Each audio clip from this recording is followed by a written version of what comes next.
Hello dear students, मेरा नाम है इंद्रजीत सिंह और हम मिल रहे हैं हमेशा की तरह हमारे अपने प्यारे प्लेटफॉर्म आरटी एकेडमी पर। आरटी एकेडमी वो प्लेटफॉर्म है जो आपको आपके बोर्ड एग्जामिनेशंस की तैयारी करा रहा है और आपको कोर्स पढ़ा रहा है पूरे साल का फिजिक्स, केमिस्ट्री, मैथ्स और बायोलॉजी की लॉन्ग लेक्चर सीरीज, यानी पूरे साल का इन कोर सब्जेक्ट्स का कोर्स हमने आपको पढ़ाया। सारे सब्जेक्ट्स का कोर्स खत्म हो गया, सिलेबस ओवर हो गया, हमने कुछ क्वेश्चंस की प्रैक्टिस भी करी उसके बाद, और अब आज बढ़िया सा बोनांजा है, हम लेकर आए हैं एक सैंपल पेपर। एक सैंपल पेपर का सॉल्यूशन आपको हम दे रहे हैं। किस तरह क्वेश्चन सेट अटेम्प्ट करने हैं, किस तरह क्वेश्चंस को अप्रोच करना है, ये हम दिखाएंगे। आप जिस तरह पेपर में लिखेंगे वो राइटिंग तो हम बोर्ड पे आपकी तरह नहीं कर पाएंगे, इतना टाइम नहीं है, लेकिन जितनी टाइम लिमिट हमारे पास है उसमें हम आपको क्वेश्चंस अटेम्प्ट कैसे करने हैं, अप्रोच कैसे करने हैं, क्वेश्चन को क्रैक कैसे करना है, ये सारा कुछ सिखाएंगे। और अब से हम क्वेश्चन पेपर्स की सीरीज स्टार्ट करेंगे। चलिए काम को शुरू करते हैं। आरटी एकेडमी आपके लिए सैंपल पेपर लाया है, इसमें वही इंस्ट्रक्शंस लिखे हैं जो बोर्ड एग्जामिनेशंस के पेपर में हुआ करते हैं। कह रहा है कि 35 टोटल क्वेश्चंस हैं। इंपॉर्टेंट बात है कि आज सीबीएसई का सैंपल पेपर है, आईएससी के भी सैंपल पेपर हम करेंगे चैनल पे। ऑल आर कंपलसरी, जो 35 क्वेश्चंस हैं वो कंपलसरी है, कोई भी छोड़ना नहीं है। 35 क्वेश्चंस आपको करने हैं। अच्छा, खास बात क्या सुने, 35 क्वेश्चन तो करने हैं, लेकिन 35 के अंदर हर क्वेश्चन में हो सकता है कि आपको कोई एक चॉइस मिल जाए। अच्छा, दिस क्वेश्चन पेपर है 5 सेक्शंस। पूरे पेपर को 5 सेक्शंस में हमने डिवाइड कर रखा है, section A, B, C, D and E. और सारे के सारे सेक्शंस कंपलसरी हैं, क्योंकि हमें पता है कि 35 के 35 question compulsory. Section A contains 18 MCQ of 1 mark each. सबसे पहले इसी पे अटेम्प्ट करना है। लल्लू क्वेश्चंस होंगे, सीधे सीधे निपटा देंगे, ठीक, और इसमें सॉल्यूशन लिखना भी नहीं है, टिक मारना है।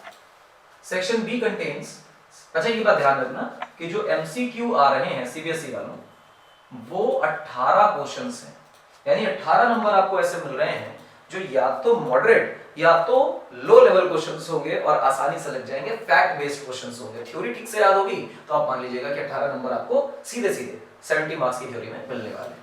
Section B contains 7 questions. B section में 7 क्वेश्चंस ऑफ 2 मार्क्स ईच। तो 2 मार्क्स का मतलब हो गया 14 मार्क्स आपको बी सेक्शन से मिलने वाले। सी सेक्शन में 5 क्वेश्चंस हैं और 5 क्वेश्चन 3 मार्क्स के हैं, यानी सेक्शन 3 जो है सी सेक्शन वो 15 नंबर का है। डी सेक्शन में 3 लॉन्ग क्वेश्चंस हैं, मतलब अगर थ्योरी आएगी तो वेल डिटेल्ड लिखनी पड़ेगी, एक्सप्लेन करना पड़ेगा, और हर क्वेश्चन 5 नंबर का है। 3 लॉन्ग क्वेश्चन है, हर क्वेश्चन 5 नंबर का है, तो मतलब अगेन 15 नंबर का पेपर बनता है। उसके बाद कह रहा है सेक्शन ई में 2 केस स्टडीज हैं जो 4-4 नंबर्स की, यानी कि 8 नंबर का सेक्शन ई बनता है। There is no overall choice. Overall कोई चॉइस नहीं। 35 क्वेश्चंस हमने पहले ही बोला, सबसे ऊपर वाले अटेम्प्ट में लिखा ही हुआ है कि कंपलसरी है, लेकिन however in internal choices has been provided in sections, यानी हर एक सेक्शन में जो क्वेश्चंस हैं उनमें कुछ चॉइसेस आपके पास अवेलेबल है, जिसमें से सेक्शन बी, सी, डी और ई है। ए सेक्शन में चॉइसेस नहीं दी गई, एमसीक्यूज में कोई चॉइसेस नहीं है, ठीक, ध्यान रखें। कह रहा है you have to attempt only one of the choices in such questions, मतलब अगर आपको कोई क्वेश्चन दिया गया क्वेश्चन 1, फिर दिया गया क्वेश्चन 2 और बीच में लगा है और का मतलब चॉइस है, और चॉइस में या तो आपको क्वेश्चन 1 करना है और या तो आपको क्वेश्चन 2 करना है, कोई एक अटेम्प्ट करना है, कोई स्मार्टनेस नहीं, दोनों अटेम्प्ट नहीं करना है। हाँ? चलो काम की बातें शुरू करते हैं, पेज को करेंगे साफ, और फिर सेक्शन ए के 18 एमसीक्यूज और सेक्शन बी आज का हमारा टारगेट है, इसे हम आज पूरी तरह से खत्म करेंगे, और जब खत्म करेंगे तो आगे बढ़ेंगे, आपको अच्छा लगेगा। चलो देखो, थोड़ा सा इसको जूम कर लेते हैं, यू विल फील गुड कि हाँ भाई जूम कर लिया। चलो देखो अच्छा क्या कह रहा है। According to Coulomb's law K Q1 Q2 by R square, जैसे सबसे पहले आपने कूलम्स लॉ देखा तो आपको फोर्स का फॉर्मूला याद आना चाहिए, K Q1 Q2 over R square. अच्छा, which is the correct relation for the following figure। Figure दिया हुआ है, Q1 चार्ज यहाँ, Q2 चार्ज यहाँ, दोनों के साइन पता नहीं, लेकिन आप फोर्स देख रहे हैं, Q1 Q2 को अट्रैक्ट कर रहा है, Q2 भी Q1 को अट्रैक्ट कर रहा है, यानी फोर्स का जो टाइप है बेटा वो आपको अट्रैक्टिव दिया हुआ है। अगर फोर्स अट्रैक्टिव है तो चार्जेस जो हैं वो ऑपोजिट नेचर के, ऑपोजिट नेचर के जैसे ही चार्जेस आपको नजर आएंगे तो एक पॉजिटिव और एक नेगेटिव नजर आएगा। और जब आप बेटा Q1 और Q2 का मल्टीप्लाई करेंगे, इसका मतलब प्लस और माइनस का मल्टीप्लाई कर रहे हैं, तो वो नेगेटिव आंसर आने वाला है। और आप जानते हैं कि किसी भी नेगेटिव नंबर का मतलब होता है कि हम 0 से छोटा बता रहे हैं। तो इसका मतलब ये हुआ कि Q1 इंटू Q2 जो है वो 0 से छोटा रहेगा। बी ऑप्शन करेक्ट है। दूसरा क्वेश्चन देखिए बेटा, क्लियर है मेरी बात? मेरे हिसाब से हाँ। देखिए, the electric potential on the axis of N electric dipole, देखिए, at a distance r from its center is v, then the potential at a point at the same distance on equatorial line will be। सबसे पहली बात जरा dipole की बहुत detailed बात सीखें।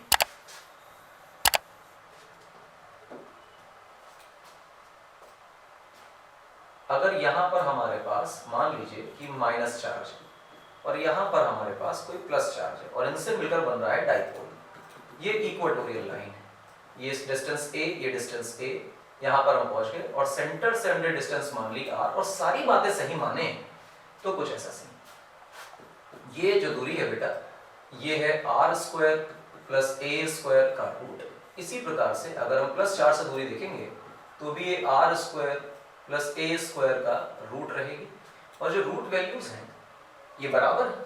तो इसका पोटेंशियल अगर देखोगे तो लिखोगे k q over r, r की बजाय हमें लिखना चाहिए शायद वो x, जिसे हम ये x बोल रहे हैं, और ये नेगेटिव रहेगा, प्लस पॉजिटिव चार्ज का पोटेंशियल बेटा पॉजिटिव रहेगा और मिला जुला के 0 आ जाएगा।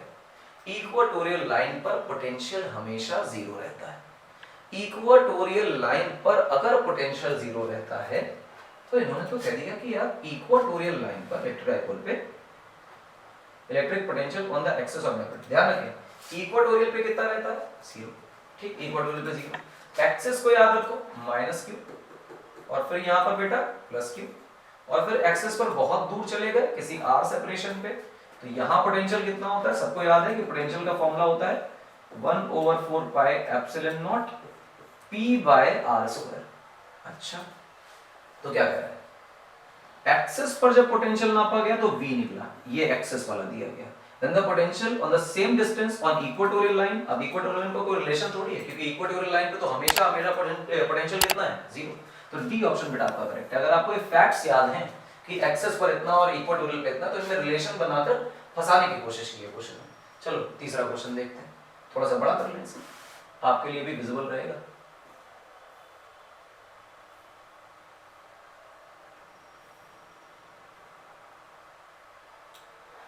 अभी जैसा चलेगा ये, ठीक है। चलो भाई क्या कह रहा है क्वेश्चन? कह रहा है the temperature T dependence of resistivity of materials A and B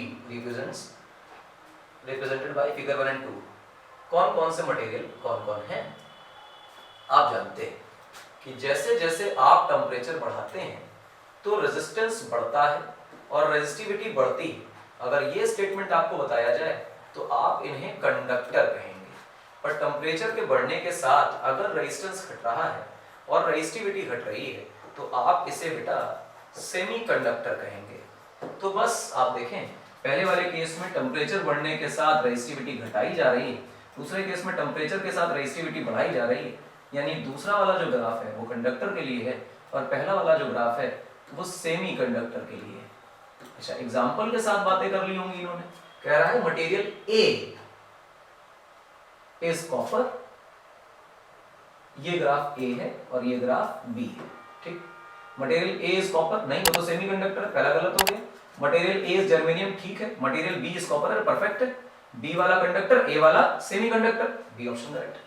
clear है मेरी बात? फैक्ट्स याद होने चाहिए। अब देखो अगला क्या कह रहा है। 4 नंबर क्वेश्चन आपसे क्या पूछ रहा है, चलो देखो। कह रहा है, गौर से देखना बेटा,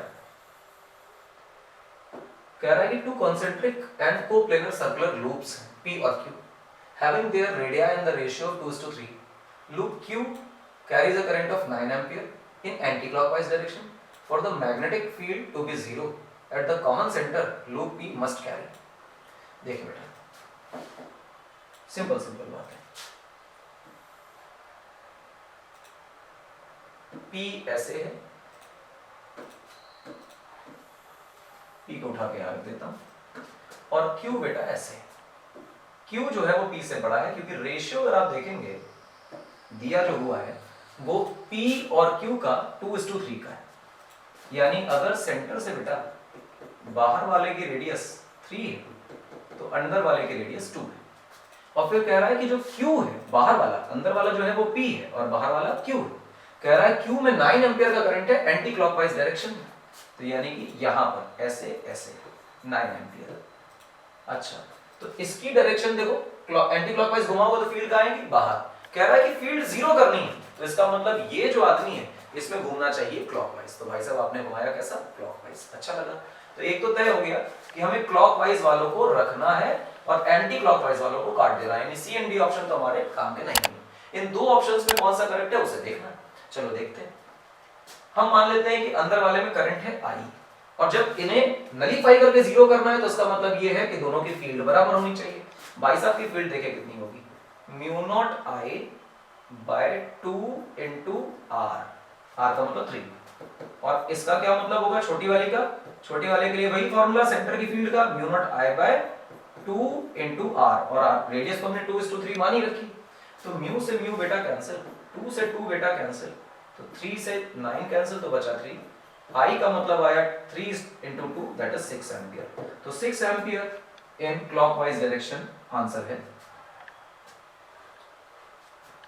क्लॉकवाइज डायरेक्शन में clockwise C option, D option correct है, इसमें क्लॉकवाइज ही दिया हुआ है, एंटी क्लॉक नहीं है ये, तो भैया डी ऑप्शन करेक्ट है, 6 एम्पियर इन क्लॉकवाइज डायरेक्शन। क्या आसान सवाल है? जवाब है हाँ, बिल्कुल आसान सवाल है, देख लीजिए इसे, और इन्हें ही हमें इस तरह सोचना होता है, एकदम सस्ते सस्ते सवाल हैं, होते चले जाएंगे। चलो आगे आते हैं। एक लॉन्ग स्ट्रेट वायर है of circular cross section of radius a, यानी कि जो वायर है बेटा वो कुछ इस प्रकार का है, उसका जो क्रॉस सेक्शन है वो सर्कल है, और इस सर्कल को अगर जूम करके देखोगे तो उसकी रेडियस a है, ये बोला गया है। उसमें I स्टीडी करंट जा रहा है वायर में, वायर में जो करंट है वो स्टीडी मतलब बदल नहीं रहा समय के साथ। The current is uniformly distributed across the cross section, यानी करंट डेंसिटी बिल्कुल कांस्टेंट है हर जगह। The ratio of the magnitudes of magnetic field at the point at distance a by 2 above the surface of the wire, so that at a point distance a by 2 below the surface is। अच्छा देखो, कह रहा है कि wire की surface से a by 2 ऊपर और वायर की सरफेस से a by 2 नीचे जो फील्ड्स होंगी उनका रेशियो क्या होगा वो बताइए। तो सवाल थोड़ा अच्छी क्वालिटी का है, सस्ता नहीं है भाई, सवाल तो किसी कीमत पर सस्ता नहीं है। तो आप सबसे पहले क्रॉस सेक्शन बनाइए बेटा, मेरे हिसाब से बन गया ये सेक्शन, ये हमारा सेंटर है, ये जो रेडियस है बेटा वो a है, क्योंकि हम अपने वायर की रेडियस को, क्रॉस सेक्शन की रेडियस को a मान रहे हैं। अब इसमें मान लेते हैं कि अंदर की दिशा में करंट जा रहा है I, जो यूनिफॉर्मली डिस्ट्रीब्यूटेड है, हर जगह बराबर है, और आप ऐसा कह सकते हैं कि जो करंट डेंसिटी बनेगी वो करंट डेंसिटी बनेगी बेटा पाई, मतलब I upon pi a square, current upon area is current density, मेरे हिसाब से ठीक। अब अगर हम यहां से आपके लिए किसी r by 2 यानी a by 2 दूरी पर जाएं और फील्ड निकालने की कोशिश करें, तो फील्ड निकालने का एक सिंपल तरीका है कि यहां पर जाकर आप एक सर्कुलर रिंग टाइप का एलिमेंट कंसीडर करें, इसे हम बोलेंगे एम्पियर्स लूप। क्या बोलेंगे इसे?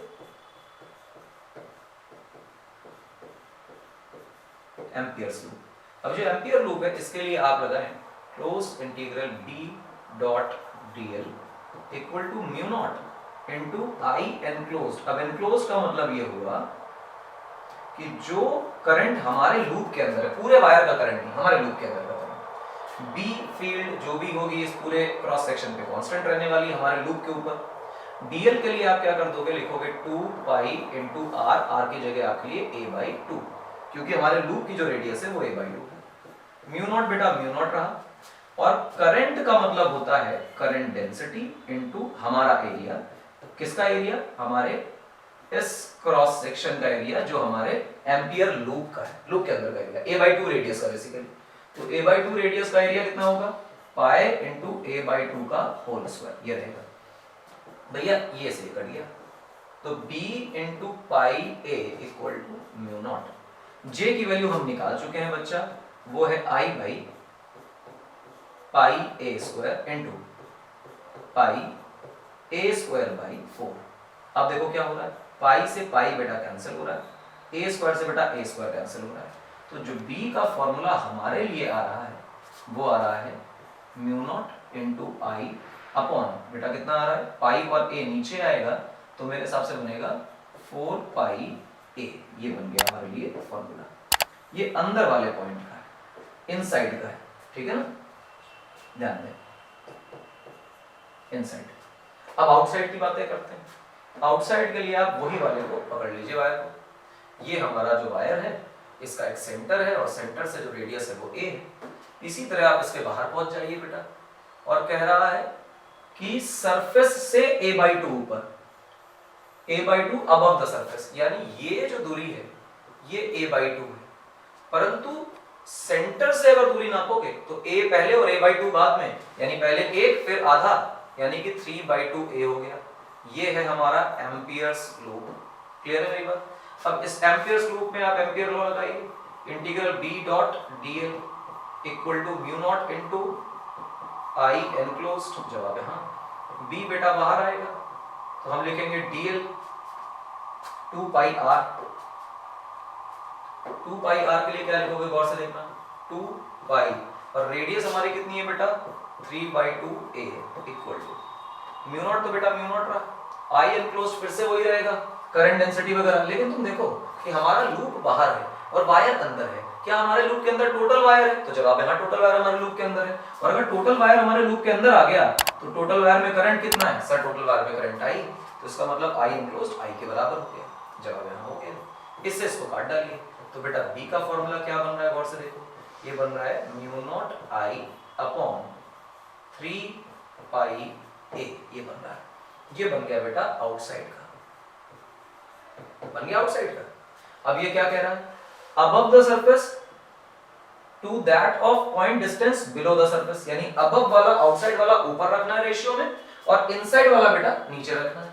यानी कि हमारे लिए जो आंसर आएगा वो b out upon b in का जो रेशियो आएगा उसे देख लो, तो वो आएगा mu naught I by 3 pi a divided by mu naught I by 4 pi a।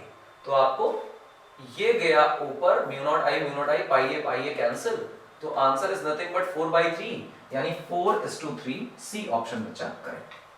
ये आसान सवाल है, टफ नहीं। ये मैंने आपको करके बताया पूरा, क्योंकि मुझे ऐसा करना ही है कि जिसको नहीं भी आता है तो अगर प्रोसीजर देख ले, वरना जिसको आता है सवाल, ये करंट डेंसिटी से उसने इस तरह की प्रॉब्लम लगाई है, तो उसको देखते ही क्लिक करेगा कि इस प्रॉब्लम को इस तरह देखा जा सकता है, और फिर पूरी वैल्यूज ना लिख करके ये जो नीचे का फैक्टर आने वाला है यही रेशियो के अंदर जाएगा। तो ये जल्दी भी हो सकता है अगर आपको थोड़ा सा पहले से याद है। बाकी मेरा काम तो पूरा सॉल्व करना ही है, इसलिए मैं आपको सॉल्व करके ही बता रहा हूँ। क्लियर? मैं इरेज कर दे रहा हूँ, इसका मतलब ये नहीं कि आप स्क्रीनशॉट ना लेते रहें और सॉल्यूशन देखते रहें। चलो आगे देखते हैं। 6 नंबर सवाल क्या कह रहा है, if the magnetising field on ferromagnetic material is increased its permeability. Permeability क्या होती है? आओ देखो, परमिएबिलिटी बताते हैं। परमिएबिलिटी का मतलब होता है mu naught into mu are.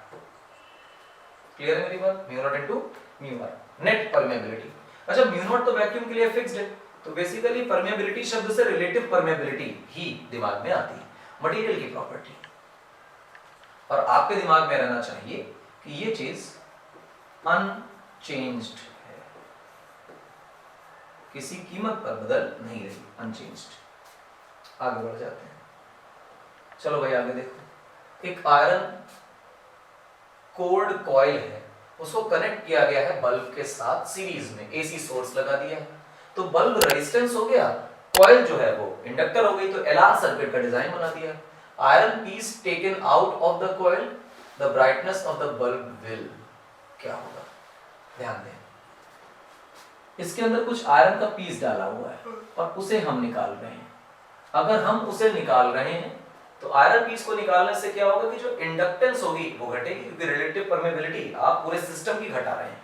ठीक, अगर रिलेटिव परमेबिलिटी आप सिस्टम की बेटा थोड़ी सी घटाते जा रहे हैं तो इसका मतलब ये होगा कि प्रॉब्लम तो यहाँ जनरेट होगी। ठीक, ध्यान दें, थोड़ा बड़ा कर दिया ताकि साफ दिखाई दे। अगर आप इस कोर को बाहर निकाल रहे हैं तो क्या होगा? तो L घट जाएगा, एल घटेगा तो आप देखिएगा बेटा, एल बदला, सिस्टम की इंडक्टेंस बदली, तो इससे क्या होने वाला है, क्या होने वाला है बताइए। देखिए, जो पोटेंशियल डिफरेंस इंडक्टर के क्रॉस होता है वो होता है minus L D I by D T. जवाब है हाँ। अगर वो L D I by D T, तो करंट का चेंज तो एसी सोर्स है ना, और अगर एसी सोर्स आपने लगा दिया है, मान लीजिए करंट आ रहा है I equal to I naught sine omega T, ये फंक्शन आ रहा है, तो फिर तो पीरियड फिक्स हो गया ना करंट के चेंज का, लॉजिकली पीरियड फिक्स हो गया। If the period is fix, तो D I by D T को चेंज करने वाला कोई नहीं, वो वही है जो है। अगर एल घट रहा है तो वी एल घट रहा है, इसका मतलब इसके अक्रॉस जो पोटेंशियल है वो घट रहा है, और अगर इंडक्टर के अक्रॉस पोटेंशियल डिफरेंस घट रहा है तो तय होता है कि रेजिस्टेंस के अक्रॉस पोटेंशियल डिफरेंस बढ़ रहा है। अगर रेजिस्टेंस के अक्रॉस पोटेंशियल डिफरेंस बढ़ रहा है तो रेजिस्टेंस में करंट बढ़ रहा है, और करंट अगर बढ़ रहा है तो ब्राइटनेस इंक्रीज होगी, पूरी पावर इंक्रीज हो जाएगी। ये इसका सही लॉजिक है। इसके ऊट पटांग लॉजिक आपको कई किताबों के सॉल्यूशन में मिलेंगे, बट जो मैंने बोला है वो एकदम सत्य है, और मानकर चलिए कि ये परफेक्ट लॉजिक है इसका। आगे देखिए, which of the following statement is not true about the properties of electromagnetic waves? क्या प्रॉपर्टी ट्रू नहीं है, नॉट ट्रू, यही सवाल गलत होते हैं, ट्रू सोच के बच्चा सवाल का जवाब दे देता है। These waves do not require any material or medium for propagation, बिल्कुल परफेक्ट बात है, do not require he non mechanical wave है। Both electric and magnetic field vectors attain the maxima and minima at the same time, हमेशा same phase में होते हैं, ये भी हम लोगों ने पढ़ रखा है EMW में कि इलेक्ट्रिक और मैग्नेटिक फील्ड सेम फेज में सेम टाइम पर रहते हैं।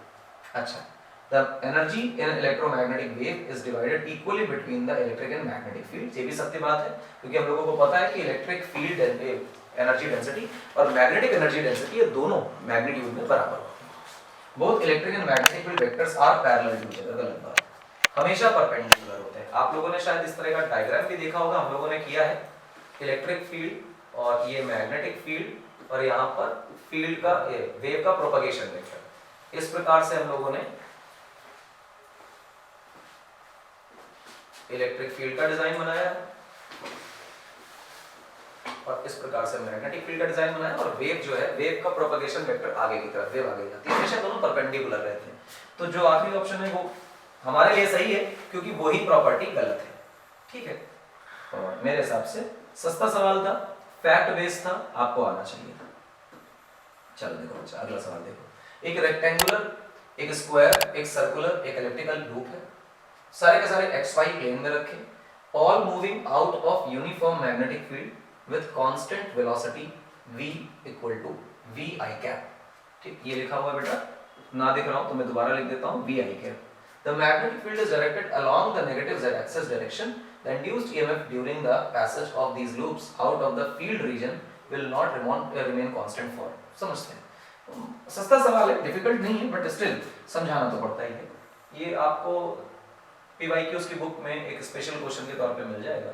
लेट्स से कि हमारे पास एक रीजन है, जिस रीजन में बी फील्ड अंदर की तरफ है, और इसमें एक सर्कल है जो बाहर आ रहा है, इसमें एक स्क्वायर है जो बाहर आ रहा है, इसमें एक एलिप्स है जो बाहर आ रहा है, व्हाटएवर। आपको एक बात जरूर से जरूर नजर आएगी कि सर सर्कल के लिए शुरुआत में जो एरिया निकल रहा है वो कम है, और बाद में जो एरिया उतने टाइम में निकल रहा है वो ज्यादा है, और अगेन वो कम होने वाला है। तो आप देखेंगे सर्कल के लिए तो बिल्कुल सत्य है कि कांस्टेंट नहीं रहेगा ईएमएफ, क्योंकि लगातार फ्लक्स बदलेगा। और एलिप्स के लिए भी शुरुआत में जो एरिया चेंज होगा वो कम होगा, बीच में एरिया ज्यादा चेंज होगा, एंड में फिर से कम चेंज होगा। तो इसका मतलब जो कांस्टेंट नहीं रहेगा वो एलिप्स और सर्कल के लिए। स्क्वायर का तो हमेशा ही कांस्टेंट, क्या ही फर्क पड़ता है, rate of change of flux तो हमेशा सेम रहेगा। क्लियर है मेरी बात? तो दोनों है, बी ऑप्शन करेक्ट है। अगला देखिए,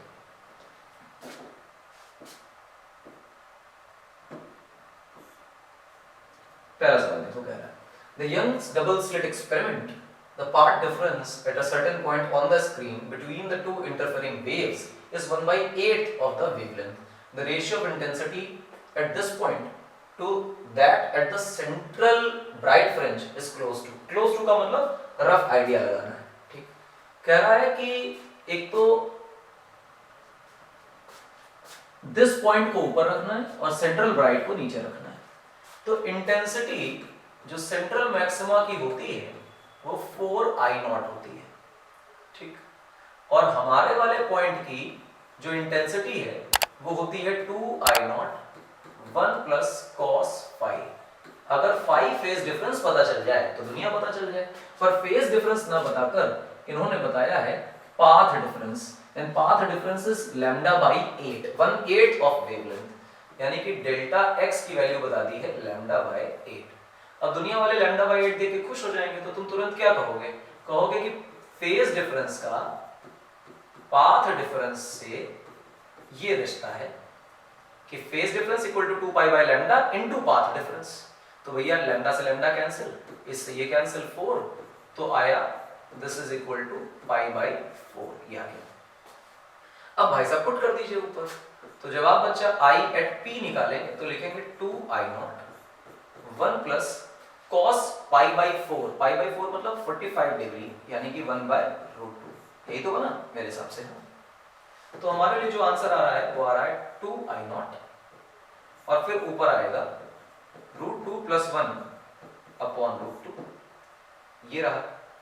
अब ये आएगी ऊपर 4I0, तो रेशियो निकालो, हमारा वाला ऊपर और ब्राइट वाला नीचे, यानी जो रेशियो आएगा वो आएगा 2I0 और नीचे बेटा √2 और यहाँ रहेगा √2 प्लस 1, ऐसा ही कुछ सीन है।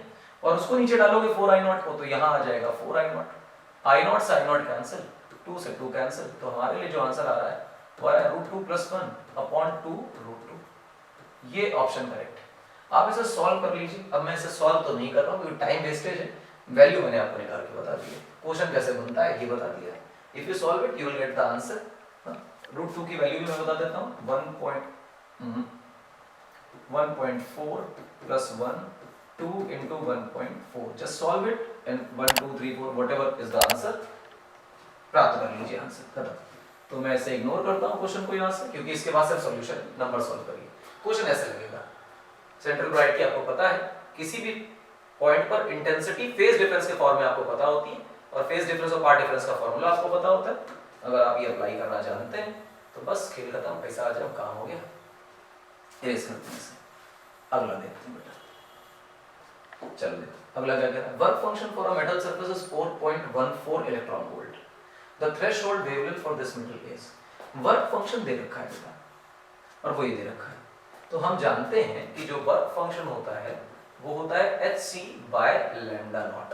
Lambda naught is the threshold wavelength, तो आप लैम्डा नॉट बराबर hc अपॉन फाई लिख सकते हैं। फाई आपने लिखा हुआ है 4.14 इलेक्ट्रॉन वोल्ट। दुनिया चलेगी इलेक्ट्रॉन वोल्ट में, तो hc को भी तो इलेक्ट्रॉन वोल्ट में लिख सकते हैं, 12400 इलेक्ट्रॉन वोल्ट एंगस्ट्रॉम।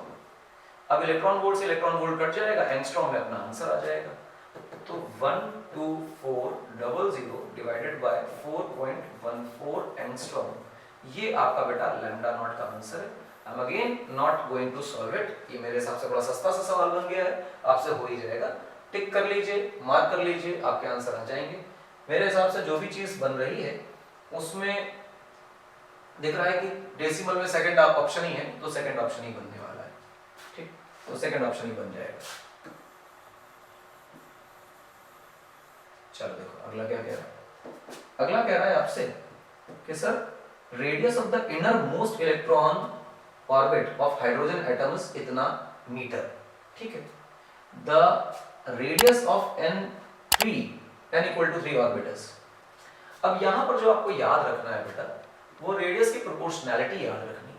प्रोपोर्शनैलिटी होती है n स्क्वायर बाय z से, तो इसका मतलब ये हुआ कि RA upon RB is proportional to, क्योंकि z सेम है, दोनों हाइड्रोजन एटम की बात कर रहा, तो z का कोई मतलब बचा नहीं, तो NA square over NB square, और यहां से प्रोपोर्शनैलिटी का भी कोई लॉजिक नहीं बचता है, क्योंकि हमने रेशियो ले लिया है तो कांस्टेंट तो कट ही जाएंगे।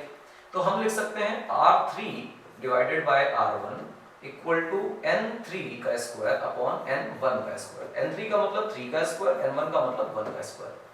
तो थर्ड ऑर्बिट की रेडियस जो आ गई वो 9 इंटू R1 आ गई, 9 बच्चा 9 रहा, R1 की जगह 5.3 इंटू 10 रेज़ टू -11 मीटर आपने लिख रखा है, तो एक में 9 का मल्टीप्लाई करिए और आंसर पा लीजिए। क्या लॉजिकल क्वेश्चन, सस्ता। आई होप बड़ा आसान है और सरल है, आपको यही याद रखना। मैंने जब कॉन्सेप्ट पढ़ाया तो आपको कहा भी था बहुत ज्यादा डीप में जाने की जरूरत नहीं है, प्रोपोर्शनैलिटी याद रखेंगे तो आपसे सारे सवाल बन जाएंगे। फिलहाल आगे बढ़ते हैं। आई होप इसको और ज्यादा करने की जरूरत नहीं है, मेरे हिसाब से तो जरूरत नहीं, फिर भी अगर करना चाहो तो यू कैन डू इट। 9 से 3 का मल्टीप्लाई करोगे 27 आएगा, 2 ऊपर जाएगा, 9 5 45, 45 to 47 और डेसिमल 1 के पीछे, तो अगर यहाँ ऐसे लिख लिया जाए तो मीटर में आ गया। एक डेसिमल अगर हम पीछे ले जा रहे हैं 4.77 10 to power -10 बन गया और आपका डी ऑप्शन करेक्ट आ गया। तो आज मैंने कहा बिल्कुल सस्ता है, आप खुद कर सकते हैं। तो जहां छोड़ूंगा आप यहाँ समझिएगा कैलकुलेशन छोड़ रहे, टाइम वेस्ट है। तो नोट कर लीजिएगा, आप 10 सेकंड बैक करके मैंने इरेज कर दिया। चलिए आगे देखिए बेटा क्या काम कर रहे हैं। अरे अभी कहाँ काम कर रहे हैं, अभी तो ऐसे क्वेश्चन को देखना है क्या कह रहा है। बस देखो, which of the following statement about nuclear force is not true? Not true, बहुत इंपॉर्टेंट है, गड़बड़ नहीं करनी इसमें। The nuclear force between two nucleons falls rapidly to zero as the distances is more than a few femtometers. Logically 10-12 फेम्टोमीटर हो जाए nuclear force खत्म हो जाती है, वो न्यूक्लियस के जोन में ही काम करती है। ट्रू है, मतलब हमारा आंसर नहीं है। The nuclear force is much weaker than the Coulomb force। अरे यही गड़बड़ है, झूठ बोल दिया इसने, और झूठ बोला तो इसका मतलब क्या हुआ, ये गलत है, और गलत है तो यही हमारा करेक्ट ऑप्शन, क्योंकि न्यूक्लियर फोर्स 100 टाइम्स ज्यादा स्ट्रॉन्गर है हमारे कूलम फोर्सेस से। The reading of the voltmeter V1 is 40, then the reading of voltmeter 2 is V1 40 है और V2 बताना है। तो चलो अगले क्वेश्चन में आते हैं। V1 को कह रहा है कि 40 है, तो V2 की वैल्यू क्या है ये बतानी, वही बताते हैं।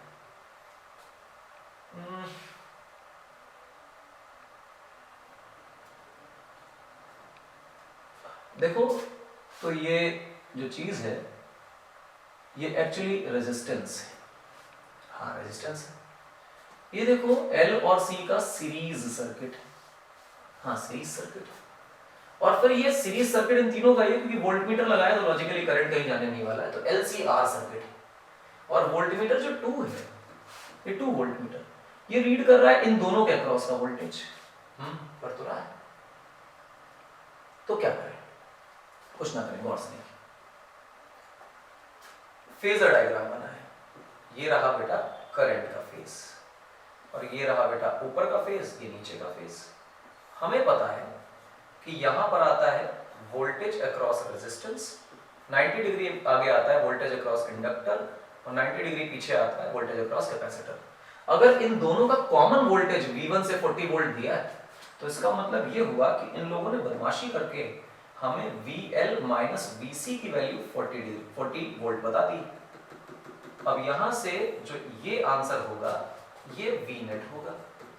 अब यहां साहब ये तो होगा ही होगा, तो एक काम क्यों नहीं करते, ये जो 50√2 है यही तो हमारा V नेट है, तो हम कहेंगे हाँ यही तो हमारा V नेट है। तो एक काम करो, ऐसे लिखो VR स्क्वायर प्लस 40 का स्क्वायर इक्वल टू 50 का स्क्वायर इंटू 2, यही तो हुआ ना, ये वेक्टर फॉर्म लगाओ यहाँ पे।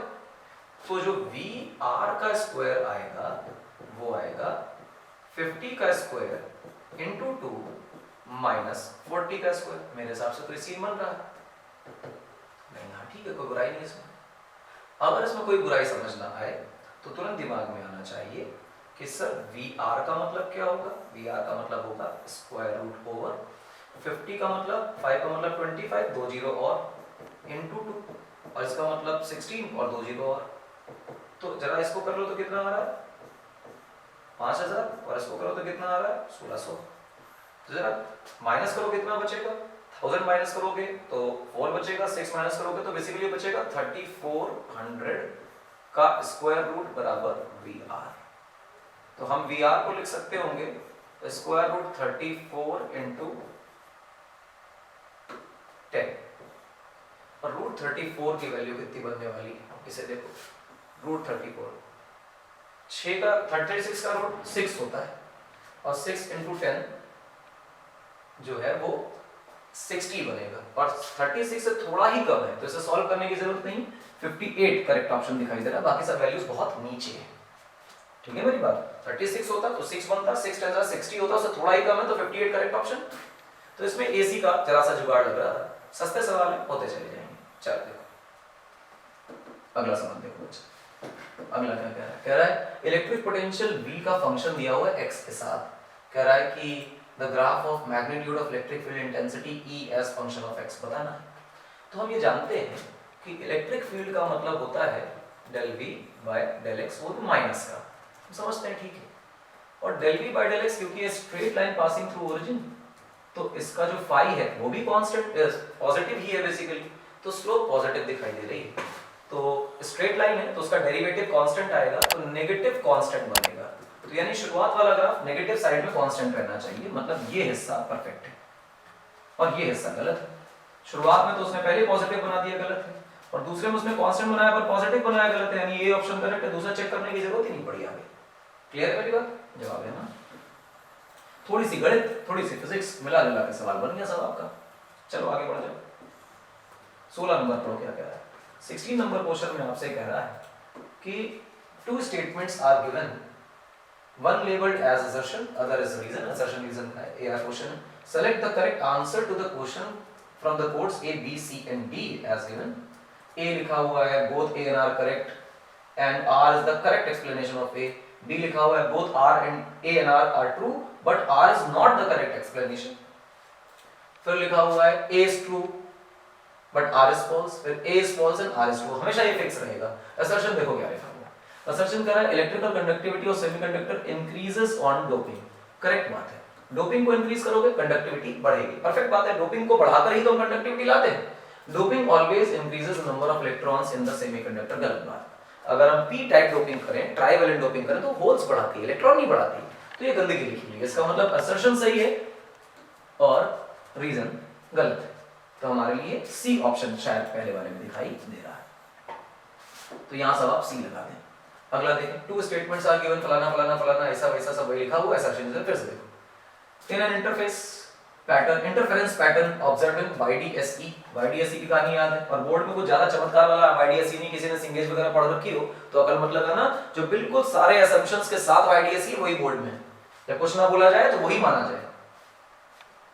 The separation between the slits is D and distance between the slit and screen is capital D, जो हम मानते थे। और कह रहा है कि small d as well as the capital D both are reduced to 1/3 the new fringe remains the same। देखो भैया, फ्रिंज विड्थ का फॉर्मूला होता है लैम्डा d by d। कह रहा है कि अब की बार जो लैम्डा है वो लैम्डा ही है, और d का मतलब d by 3 है, और d का मतलब फिर से d by 3, टिडिंग आपके पास जो आंसर है वो आ रहा है लैम्डा d by d। ये तो सत्य हो गया कि फ्रिंज विड्थ में कोई चेंज नहीं आया, और असर्शन जो लिखा है वो मस्त बिल्कुल बिंदास अच्छा है। क्या कह रहा है? Fringe width is proportional to d by d। अब ध्यान दीजिए, fringe width is proportional to d by d, not d by d। गंदगी लिखी है भाई साहब, तो ये जो है रीजन में गंदगी फैला दी इन्होंने, मतलब फिर से A ट्रू है और R फॉल्स है। सी ऑप्शन इसमें बेटा करेक्ट है। क्लियर है मेरी बात? फॉर्मूला आपको दिख ही रहा है। अगला देखो क्या कह रहा है, two statements again are given, वही ड्रामेबाजी पर से हम सीधा असर्शन रीजन पे आते हैं। What is assertion? Assertion is photo electrons produced by monochromatic light beam incident on a metal surface have spread in their kinetic energies. हां, spread in their kinetic energies का मतलब जितने फोटो इलेक्ट्रॉन्स आएंगे सबकी kinetic energy same नहीं रहेगी, logical नहीं रहेगी। वो जो हम लोग किताबों में गड़बड़ पढ़ लिया करते हैं कि हमने कुछ एनर्जी भेजी, उससे वर्क फंक्शन खाया गया, बचा हुआ काइनेटिक एनर्जी, ना बाबा ना, काइनेटिक एनर्जी नहीं, काइनेटिक एनर्जी का मैक्सिमा है। मैक्सिमा का क्या मतलब है? अरे कुछ एनर्जी इलेक्ट्रॉन जब एमिट हो रहा है साइमल्टेनियसली दूसरे इलेक्ट्रॉन से टकरा कर निकल सकता है, उस वक्त उसकी काइनेटिक एनर्जी में कमी आ जाएगी, समझे? तो जितना बाउंडेशन, जितनी बाइंडिंग एनर्जी हमारे मेटल सरफेस ने उसे पोटेंशियल बैरियर के थ्रू दे रखी है, उसे ओवरकम करना पड़ा सिर्फ, और कहीं एनर्जी नहीं गई, तो काइनेटिक एनर्जी कितने के बराबर रहेगी? अगर कहीं और कोलिजन वगैरह हो गए इलेक्ट्रॉन को सिर्फ, तो इससे कम हो जाएगी एनर्जी। इस वजह से हम इसे कई मैक्स लिखा करते हैं। मैंने जो पढ़ाया है लेक्चर में देखिएगा तो कई मैक्स लिखा है, मतलब ये तो बिल्कुल परफेक्ट बात है। तो चलो रीजन की चर्चा कर लेते हैं। What is the reason? Reason is the energy of electrons emitted from inside metal surface is lost in collision। अरे वाह वाह वाह, तो A भी सही है, R भी सही है, और A का करेक्ट एक्सप्लेनेशन R है, यानी इसमें तो A ऑप्शन करेक्ट आ जाएगा। अब यही बात मैंने समझाई है, रीजन में आ गई। चलो 19 नंबर देखो, क्वेश्चन क्या कह रहा है, सेक्शन बी चालू हो गया। सेक्शन बी का मतलब हम कौन से क्वेश्चन पहुंच रहे हैं, हम 2 मार्क्स क्वेश्चन पे पहुंच रहे हैं। ठीक, तो आप देखिएगा कि मुझे आपको समझा कर करना है, पर आप अगर तैयारी आपकी बढ़िया है तो आपको समझ आ रहा होगा क्वेश्चन कुछ भी नहीं। 19 नंबर क्वेश्चन देखो, electromagnetic waves with wavelength lambda 1 is suitable for radar system used in aircraft navigation. Lambda 2 is used to kill germs in water purifiers. Lambda 3 is used to improve the visibility in runways during the fog and mist. देखो भैया ये जो है ये तो radio है, ये जो है ये तो यूवी है, और ये जो है ये इंफ्रारेड है। भाई साहब आप जब EMW पढ़ते हैं तो उनके यूजेस भी तो पढ़ा करते हैं। खेल तो पैसा जब हटाओ आगे बढ़ो। एक यूनिफॉर्म ये तो 9th क्लास में पढ़ाते हैं, फॉग वगैरह में देखने के लिए IR का यूज करते हैं, और जम्प्स को मारने के लिए हम लोग यूवी का यूज करते हैं। आप लोगों ने केंट आरओ प्यूरिफायर का ऐड देखा होगा, यूवी प्रोडक्शन। और रडार सिस्टम का नाम ही रडार इसलिए क्योंकि रेडियो वेव भेजी जाती है उसमें, रेडियो नेविगेशन एंड रेंजिंग। तो चलो आगे देखो 20 नंबर क्या कह रहा है, यूनिफॉर्म मैग्नेटिक फील्ड लगाई गई और दो मटेरियल रख दिए गए, एक में मटेरियल में दूर चली गई मैग्नेटिक फील्ड लाइंस, एक में पास आ गई। तो साहब ये बन गया आपका डाया, ये आ गया आपका पैरा या फिर फेरो। ऐसा क्यों? डाया का मतलब वो जो मैग्नेटिक फील्ड को रिपेल करे, और पैरा और फेरो कौन, जो मैग्नेटिक फील्ड को अट्रैक्ट करे। अगर ये कहते बहुत स्ट्रांग है ये मटेरियल तो फिर फेरो, और ना कहे स्ट्रांग है तो पैरा। खेल खत्म, पैसा जम, आगे बढ़ो। 2 नंबर के देखो लल्लू क्वेश्चन, इस तरह के ही घटिया क्वेश्चन आते हैं पेपर में, आपको बस थ्योरी ठीक से अच्छी तरह याद होनी चाहिए। चलो आगे देखो, what is the nuclear radius of Fe125 and Fe125, वाह वाह, कुछ भी लिख सकते हैं लोग, कोई प्रॉब्लम की बात नहीं। दैट ऑफ एल्यूमिनियम 27 एल्यूमिनियम का 33.6 फर्मी है, फेक्टोमीटर है। तो भाई साहब का बताइए। अब मेरे हिसाब से आप सबको याद है कि रेडियस ऑफ न्यूक्लियस का फॉर्मूला होता था R0 a की पावर 1/3, यानी कि radius 1 upon radius 2 equal to a1 की पावर 1/3 अपॉन a2 की पावर 1/3। ये तो फॉर्मूला बनेगा, जवाब है हाँ यही बनेगा। तो हम लिख लेते हैं radius of Fe upon radius of aluminium. Fe का मतलब 125 की पावर 1/3 और भाई साहब की पावर 27 की पावर 1/3। साहब ये तो 5 बच गया और ये तो 3 हो गया, तो हम कहेंगे जो रेडियस ऑफ Fe है वो 5/3 इंटू रेडियस ऑफ एल्यूमिनियम है। तो ये हो गया बच्चा 5/3 इंटू 3.6 फेम्टोमीटर, टिंग टिंग 1.2। तो 5 1 5 दशमलव 5 और 2 10, ये और ये आया 6, आंसर आ गया 6 फेम्टोमीटर। तो ये क्वेश्चन कर लिया हमने फर्स्ट वाला, काम खत्म, पैसा जन हो गया काम। आगे बढ़ो।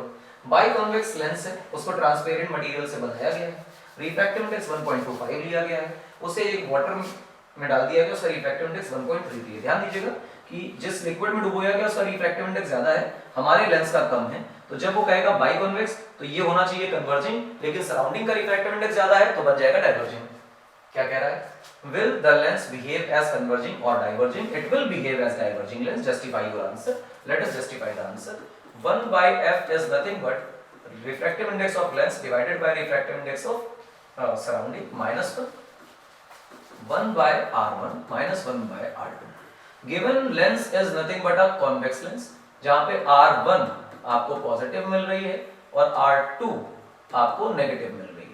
This is nothing but positive, R1 ही रख दिया, ये नेगेटिव है, नेगेटिव नेगेटिव पॉजिटिव बन गया। तो ये तय हो गया कि जो रेडियस वाला टर्म है तो ओवरऑल पॉजिटिव है। ठीक है मेरी बात? अब आपको दिखाई दे रहा है कि रिफ्रैक्टिव इंडेक्स सराउंडिंग का 1.33 है जो ज्यादा है, और लेंस का भाई साहब कम है, तो ये जो नंबर बनेगा 0 पॉइंट समथिंग होगा -1। तो ओवरऑल ये चीज कैसी आ गई? नेगेटिव। तो ओवरऑल फोकल लेंथ कैसी आ गई बेटा? नेगेटिव। फोकल लेंथ नेगेटिव आने का क्या मतलब हुआ कि लेंस कैसा है? डाइवर्जिंग। आपको जो मैंने लिख रहा हूं मैं तो थोड़ा गंदा लिख दिया है, लेकिन यकीन मानिए आप यही लिख कर आएंगे, बस अपनी साफ राइटिंग में लिख कर आएंगे, खेल खत्म, पैसा जन 2 नंबर पूरा मिलेगा, टीचर खुश हो जाएगा कि आप फॉर्मूला आता बच्चे को। जो एक्सप्लेनेशन है बिल्कुल परफेक्ट है, यही पेपर में लिखना है, ऐसा ही लिखना है जैसा लिखा है, इसके आगे पीछे कुछ नहीं। चलो अगला देखो क्या कह रहा है कि कुछ फिगर विगर दिया हुआ है और कह रहा है piece of pure semiconductor SN series with a variable resistor R, प्लानम का जो भी लिखा है, सेमीकंडक्टर भी लगा हुआ है, source of constant voltage V, battery लगा दी है। Should the value of R be increased और decreased to keep the reading of ammeter constant? Ammeter की रीडिंग को कांस्टेंट रखने के लिए R की वैल्यू को घटाना चाहिए या R की वैल्यू को बढ़ाना चाहिए? तो मैं समझाता हूं। जब आप इस R को लगाएंगे तो लॉजिकली इसमें जाएगा करंट बच्चा, और करंट जाने से इसमें होगी हीट, और जब इसमें होगी हीट तो इसका बढ़ेगा टेम्परेचर।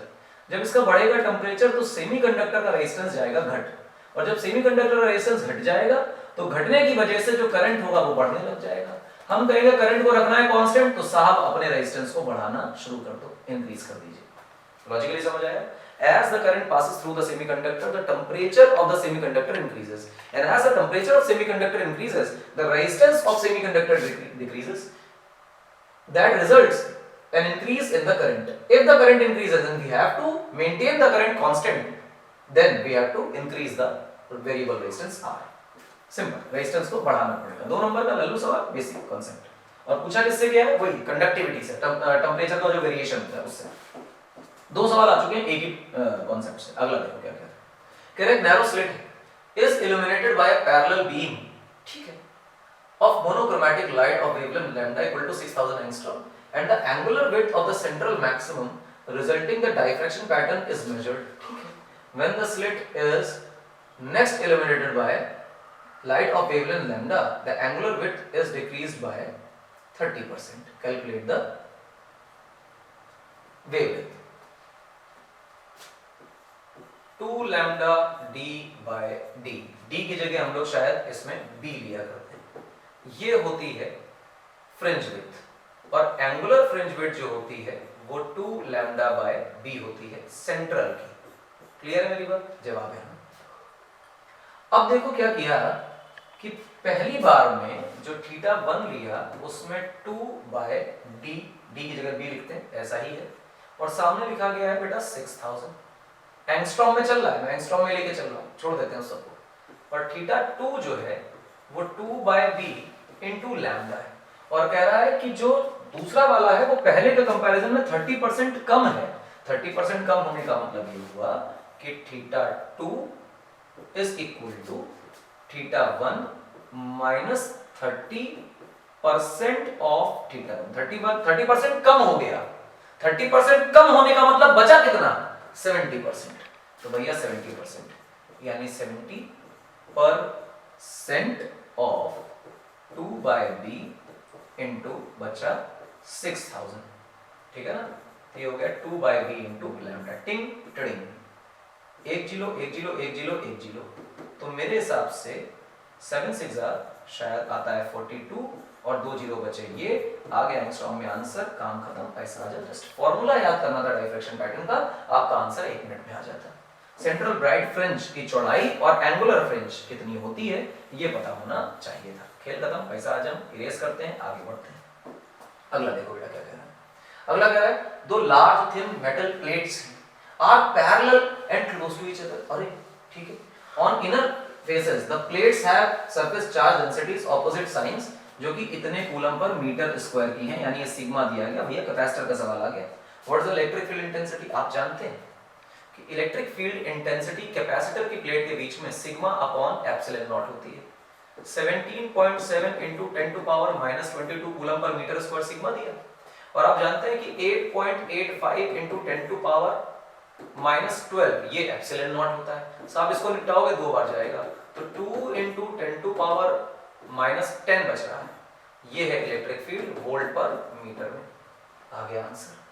अरे वाह, बिटवीन द प्लेट्स का आंसर ये है, और आउटर रीजन में 0 है। हम जानते हैं कैपेसिटर प्लेट के बाहर इलेक्ट्रिक फील्ड 0। चलिए सेक्शन सी आ गया हमारा। 2 सेक्शन हमने खत्म कर लिए 1 घंटे से कम समय में, तो पेपर डिफिकल्ट नहीं होता, आपकी अप्रोच अच्छी होनी चाहिए। चलिए सेक्शन सी पे आते हैं। 26 number question. Two long straight parallel conductors carrying current I1 and I2 are separated by distance d। 2 long बोल दे तो लॉन्ग का मतलब तो हमें इनफाइनाइट वायर से निकालना चाहिए। तो एक वायर हम यहां बना लेते हैं इनफाइनाइट टाइप का, और एक वायर बेटा यहां बना लेते हैं इनफाइनाइट टाइप का। ठीक, इनफाइनाइट वायर्स हैं, और दोनों में जो करंट है बेटा वो कह रहा है सेम डायरेक्शन में है, I1 और I2।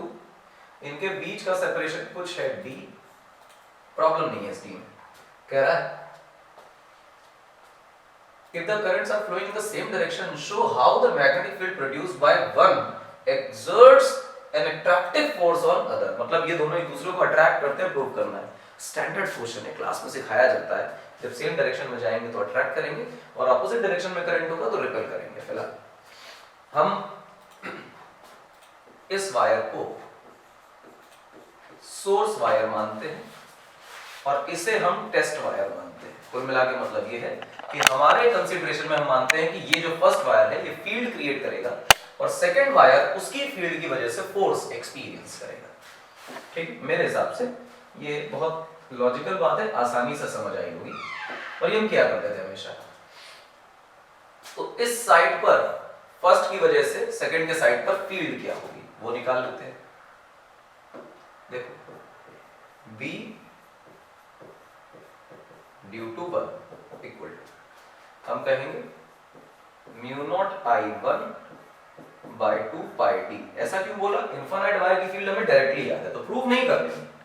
फील्ड निकालने की दिशा क्या होगी? दिशा के लिए हम क्या करते हैं, जहां होता है करंट वहां फिंगर फैलाते हैं, अपना थंब करते हैं और जहां पर फील्ड निकालनी है I2 की साइड पर वहां पर फिंगर को फैलाते हैं। पाम आ रही है अंदर तो फील्ड की डायरेक्शन भी कहां आएगी बेटा? अंदर। ये पाम रूल। दूसरा रूल सुनो, करंट की डायरेक्शन में फिंगर्स को फैलाएं राइट हैंड की और जहां निकालनी है फील्ड वहां पर फिंगर को कर्ल करें तो थंब बताएगा फील्ड की डायरेक्शन को, फिर से इनसाइड आ रही है। अब इस पर फोर्स की दिशा लिखें तो फोर्स की दिशा, फोर्स का फॉर्मूला होता है ILB यानी F by L equal to I into B। सबसे पहली बात ये I किसका? जो फोर्स एक्सपीरियंस कर रहा है उसका करंट। फील्ड किसकी? अपनी नहीं, दूसरे की फील्ड, यानी सेकंड वाले का करंट और फर्स्ट वाले की फील्ड। तो जो फोर्स का फॉर्मूला है बेटा F by L, force per unit length, वो तो बन गया I2, फिर ये बना mu not I1 by 2 pi D. आप इस फॉर्मूले से अच्छी तरह परिचित हैं कि ये फॉर्मूला क्या है और क्यों है। तो हमारे लिए F बाई L की जो वैल्यू है वो बन के आती है mu not I1 I2 by 2 pi D. ये बन गया भाई आपके लिए। ठीक, अब देखो फोर्स की डायरेक्शन कैसे निकाली जाती है। तो फोर्स की डायरेक्शन देखो, फोर्स का फॉर्मूला क्या होता है। फोर्स का फॉर्मूला यहां से हम डिटेल में अगर लिखें तो F equal to I of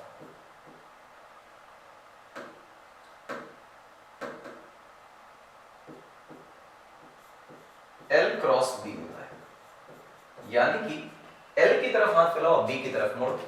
field देखो अंदर की तरफ है, करंट देखो ऊपर की तरफ, तो जहां है करंट वहां फिंगर को फैलाया और फील्ड की तरफ मोड़ा, जहां है करंट वहां फिंगर फैलाया फील्ड की तरफ मोड़ा। अरे ये तो अट्रैक्टिव फोर्स लग रही है।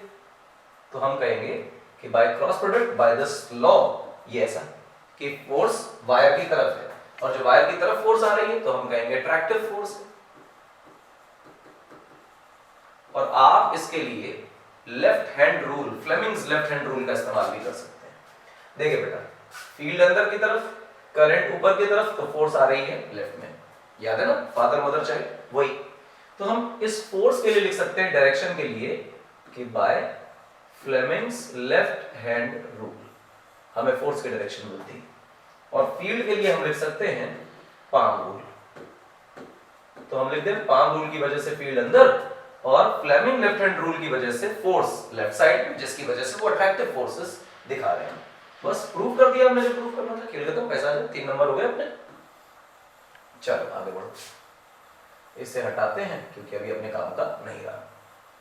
ये क्वेश्चन भी कंप्लीट हुआ।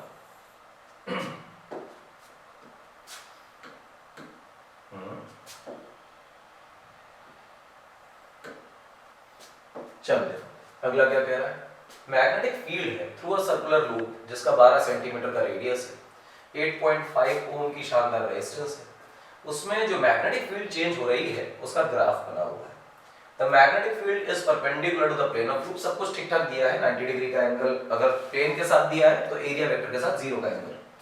Calculate the current induced in the loop and plot a graph showing the induced current. एक बात ध्यान देना बेटा, ये ग्राफ स्ट्रेट लाइन है मैग्नेटिक फील्ड और टाइम के साथ। हम जानते हैं कि जो इंड्यूस्ड ईएमएफ होता है उसका फॉर्मूला होता है minus D phi by D T. Minus बाहर रहा, D by D T of B into A. बेटा एरिया बाहर आ जाएगा, D B by D T. ये स्लोप हो गई कि नहीं हो गई? अब तुम इसे देखोगे तो ये पर्टिकुलर चीज जो है ये BT ग्राफ की स्लोप है। अब ग्राफ पे आओ, x में 2 और y में 1, तो अगर मैं यहां से स्लोप निकालने जाऊं तो मेरे हिसाब से जो यहाँ का tan थीटा आने वाला है वो tan थीटा की वैल्यू आएगी 1/2। ये हो गई हमारी स्लोप। तो घूम फिर के जो हमारा इंड्यूस्ड ईएमएफ बन रहा है वो पाई r स्क्वायर इंटू स्लोप की वैल्यू 1/2। मैग्नेटिक फील्ड टकले में दी गई है, कोई प्रॉब्लम की बात नहीं। अब हमारे पास करंट की बातें आती हैं। तो करंट हम जानते हैं कि माइनस क्या, इंड्यूस्ड डिवाइडेड बाय रेजिस्टेंस। तो आप इंड्यूस को देखें क्या लिखा होगा, माइनस पाई स्क्वायर इंटू 1/2, और रेजिस्टेंस जो है बेटा हमारा वो 8.5 दे रखा है। रेडियस कितनी है बच्चा, 12 सेंटीमीटर। तो चलो 12 सेंटीमीटर की बातें कर लें।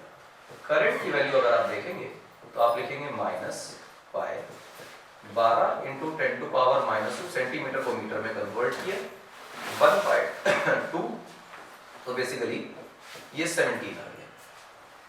एम्पियर्स में आपका आंसर आ गया। आप इसे सॉल्व कर लीजिएगा, आपका आंसर, मतलब डेसिमल सॉल्व करना है, इसलिए छोड़ रहा हूं इसे, ठीक। तो दिस इज आवर करेक्ट, कोई प्रॉब्लम की बात नहीं। लेकिन ये हमेशा नहीं, आप देखें कि जब तक ये स्लोप है तभी तक ये कहानी, इसके बाद नहीं। तो इस स्लोप को थोड़ा सा इरेज करते हैं ताकि ग्राफ आपको दोबारा से दिखाई दे। ये जो करंट की वैल्यू हमने निकाली, तो ये करंट की वैल्यू कब से कब तक है देखना कौन सा। करंट की वैल्यू है माइनस पाई, और उसके बाद देखो तो लिख रहे हो 12 का स्क्वायर करना है, तो ये बन गया 144 इंटू 10⁻⁻4 डिवाइडेड बाई शायद 17। ये हमारे एम्पियर्स में करंट आ रहा है। और ये कब के लिए आ रहा है, 40 = 0 टू t = 2 सेकेंड्स, क्योंकि यहीं तक तो वो स्लोप दी हुई है, उसके बाद तो स्लोप कुछ भी नहीं। अब क्या करें, अब हम नया चीज देखें। 40 = 2 टू t = 4 के लिए बातें करो। 2 से लेके 4 के लिए क्या हो रहा है, 2 से लेके 4 तक के लिए अगर हम dB/dt देखें तो वो तो 0 आ रहा है, क्योंकि एक्चुअली स्लोप जो है वो ग्राफ में गिवन 0 है। फ्लैट ग्राफ बना हुआ है, स्लोप 0 है। स्लोप 0 है तो फ्लक्स नहीं बदल रहा, क्योंकि फील्ड नहीं बदल रही। इससे पता चलता है कि E इंड्यूस जो है आपका वो 0 है, और E इंड्यूस 0 होने की वजह से करंट भी बेटा 0 है। मेरे हिसाब से कोई प्रॉब्लम नहीं। दूसरी बात है, 4 से 6 वही 2 सेकंड का टाइम, और फिर से वही पे गिरता हुआ ग्राफ। पर ध्यान दो कि इस बार जो स्लोप है और इस बार जो स्लोप है मैग्नीट्यूड में बराबर है। यहाँ की स्लोप पॉजिटिव और ये स्लोप नेगेटिव है।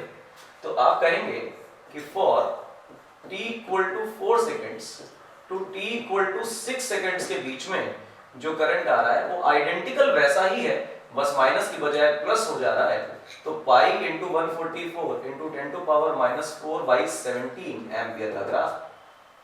सब कहेंगे ठीक है। प्लॉट कैसे बनाया जाए, तो प्लॉट बना लेते हैं। ये बेटा आपके करंट का ग्राफ, ये आपका समय। मैग्नेटिक फील्ड का स्लोप पहले पॉजिटिव तो करंट नेगेटिव, ये कांस्टेंट करंट है 0 से 2 सेकंड का।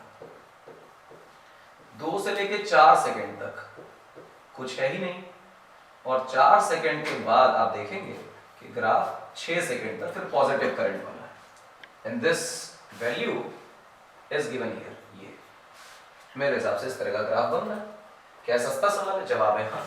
अगर आप इस ग्राफ को देखकर इसकी स्लोप पहचान पाते हैं और फिर उसे इस फॉर्मूले में अप्लाई कर पाते हैं, तो मेरे हिसाब से करंट का graph banana is not a big deal. आप करंट तक पहुंचिए ही नहीं, आप तो बस इतना देखिए कि आप ईएमएफ निकाल पाए। जो ईएमएफ का ग्राफ होगा वही करंट का ग्राफ होगा। चलो 28 नंबर सवाल देखते हैं। इसको इरेज करना बनता है भैया, क्योंकि जगह की कमी है तो क्वेश्चन सॉल्व करते जाएंगे और इरेज करते जाएंगे। आपको जरूरत हो स्क्रीनशॉट ले लीजिए और उसके बाद खुद से भी इसे सॉल्व करिए। चलो देखो अगला क्वेश्चन, देखो अच्छा क्या कह रहा है। एक ऐसी सोर्स है जिसका voltage E = E0 sin ωt standard equation दी हुई है, उससे एक कैपेसिटेंस से जोड़ दिया गया, यानी प्योर कैपेसिटिव सर्किट बना दिया गया। उसके लिए कह रहा है कि करंट का एक्सप्रेशन प्राप्त करिए। तो हमें पता है कि E = E0 sin ωt ये इक्वेशन दे रखी। तो हम जानते हैं कि ये सर्किट कैसा है, तो तुम कहोगे सर प्योर कैपेसिटिव। और प्योर कैपेसिटिव सर्किट में आप ये जानते हैं कि करंट जो है वो लीड करता है और ईएमएफ जो है वो लैग करता है फेज में। तो अगर मुझे करंट की इक्वेशन बनानी हो तो वो बन जाएगी आई नॉट, फिर ये बन जाएगा cos ओमेगा टी, क्योंकि 90 डिग्री से फेज का डिफरेंस रहता है और 90 डिग्री से फेज का अगर डिफरेंस रहता है तो करंट 90 डिग्री आगे होगा। साइन से 90 डिग्री आगे जाने का मतलब मैथ के तुरंत बच्चे समझ गए कि यार ये तो cos बन गया फंक्शन, तो करंट का फंक्शन cos बन गया। आई नॉट की क्या वैल्यू होगी, तो आप तुरंत आई नॉट को समझते हैं कि ई नॉट अपॉन जीटा सी, और फिर आप ये भी समझते हैं कि जीटा सी का मतलब होता है 1 बाय ओमेगा सी। मेरे हिसाब से इसमें कोई प्रॉब्लम नहीं है, ठीक है मेरी बात, जवाब है हाँ। ये बन गया आपकी इक्वेशन। अब ये कह रहा है कि साहब हमको ग्राफ बना के दे दो। अच्छा, ग्राफ अगर बना कर देना है तो ग्राफ भी बना के देंगे भाई, कोई प्रॉब्लम नहीं, जितनी की डिमांड है सारी पूरी करेंगे। यहाँ पे ईएमएफ है और यहाँ पर करंट है और ये है बेटा omega T. Omega is just a pure number, क्योंकि है तो वो फ्रीक्वेंसी, तो टाइम के साथ जैसा ग्राफ बनता था वैसा ही बना देंगे। आप देखें हम ईएमएफ का ग्राफ बेटा जीरो से प्लॉट करना शुरू करते हैं, हम एक साइकिल कंप्लीट करते हैं, क्योंकि एक साइकिल के बाद वो रिकरिंग फॉर्म लेके आएगा तो लॉजिक नहीं उसको करने का। तो चलो देखो करंट कैसे बनेगा, देखना जिस वक्त, ध्यान देना बेटा, जिस वक्त हमारा ईएमएफ पिंक वाला ग्राफ जब जीरो पर है तो हमारा करंट का ग्रीन वाला ग्राफ पीक पर है, और जिस वक्त हमारा करंट का ग्राफ जीरो पर है उस वक्त हमारा ईएमएफ का ग्राफ अपने पीक पर है।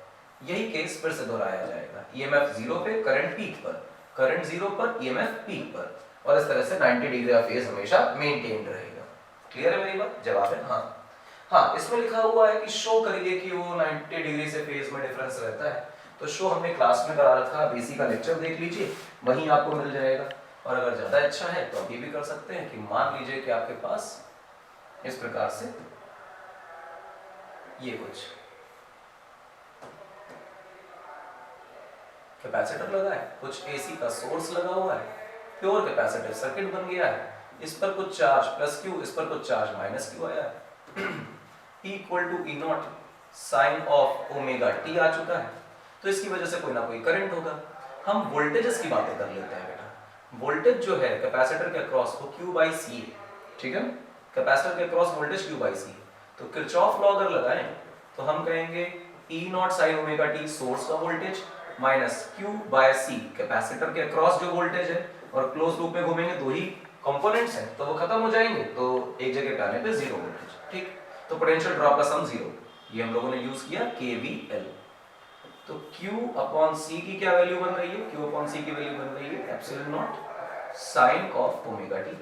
Q की वैल्यू आप अकेला कर लीजिए तो बनेगा epsilon not into C into sine omega T. आप इसमें बेटा अगर करंट ढूंढने की कोशिश करें तो करंट का मतलब होगा बेटा dq बाय dt, जितना करंट इसमें फ्लो कर रहा है वो dq बाय dt, और वही करंट जो चार्ज फ्लो करके आ रहा है वो कैपेसिटर की प्लेट पे इकट्ठा होता जा रहा है, वही लिख दिया हम लोगों ने।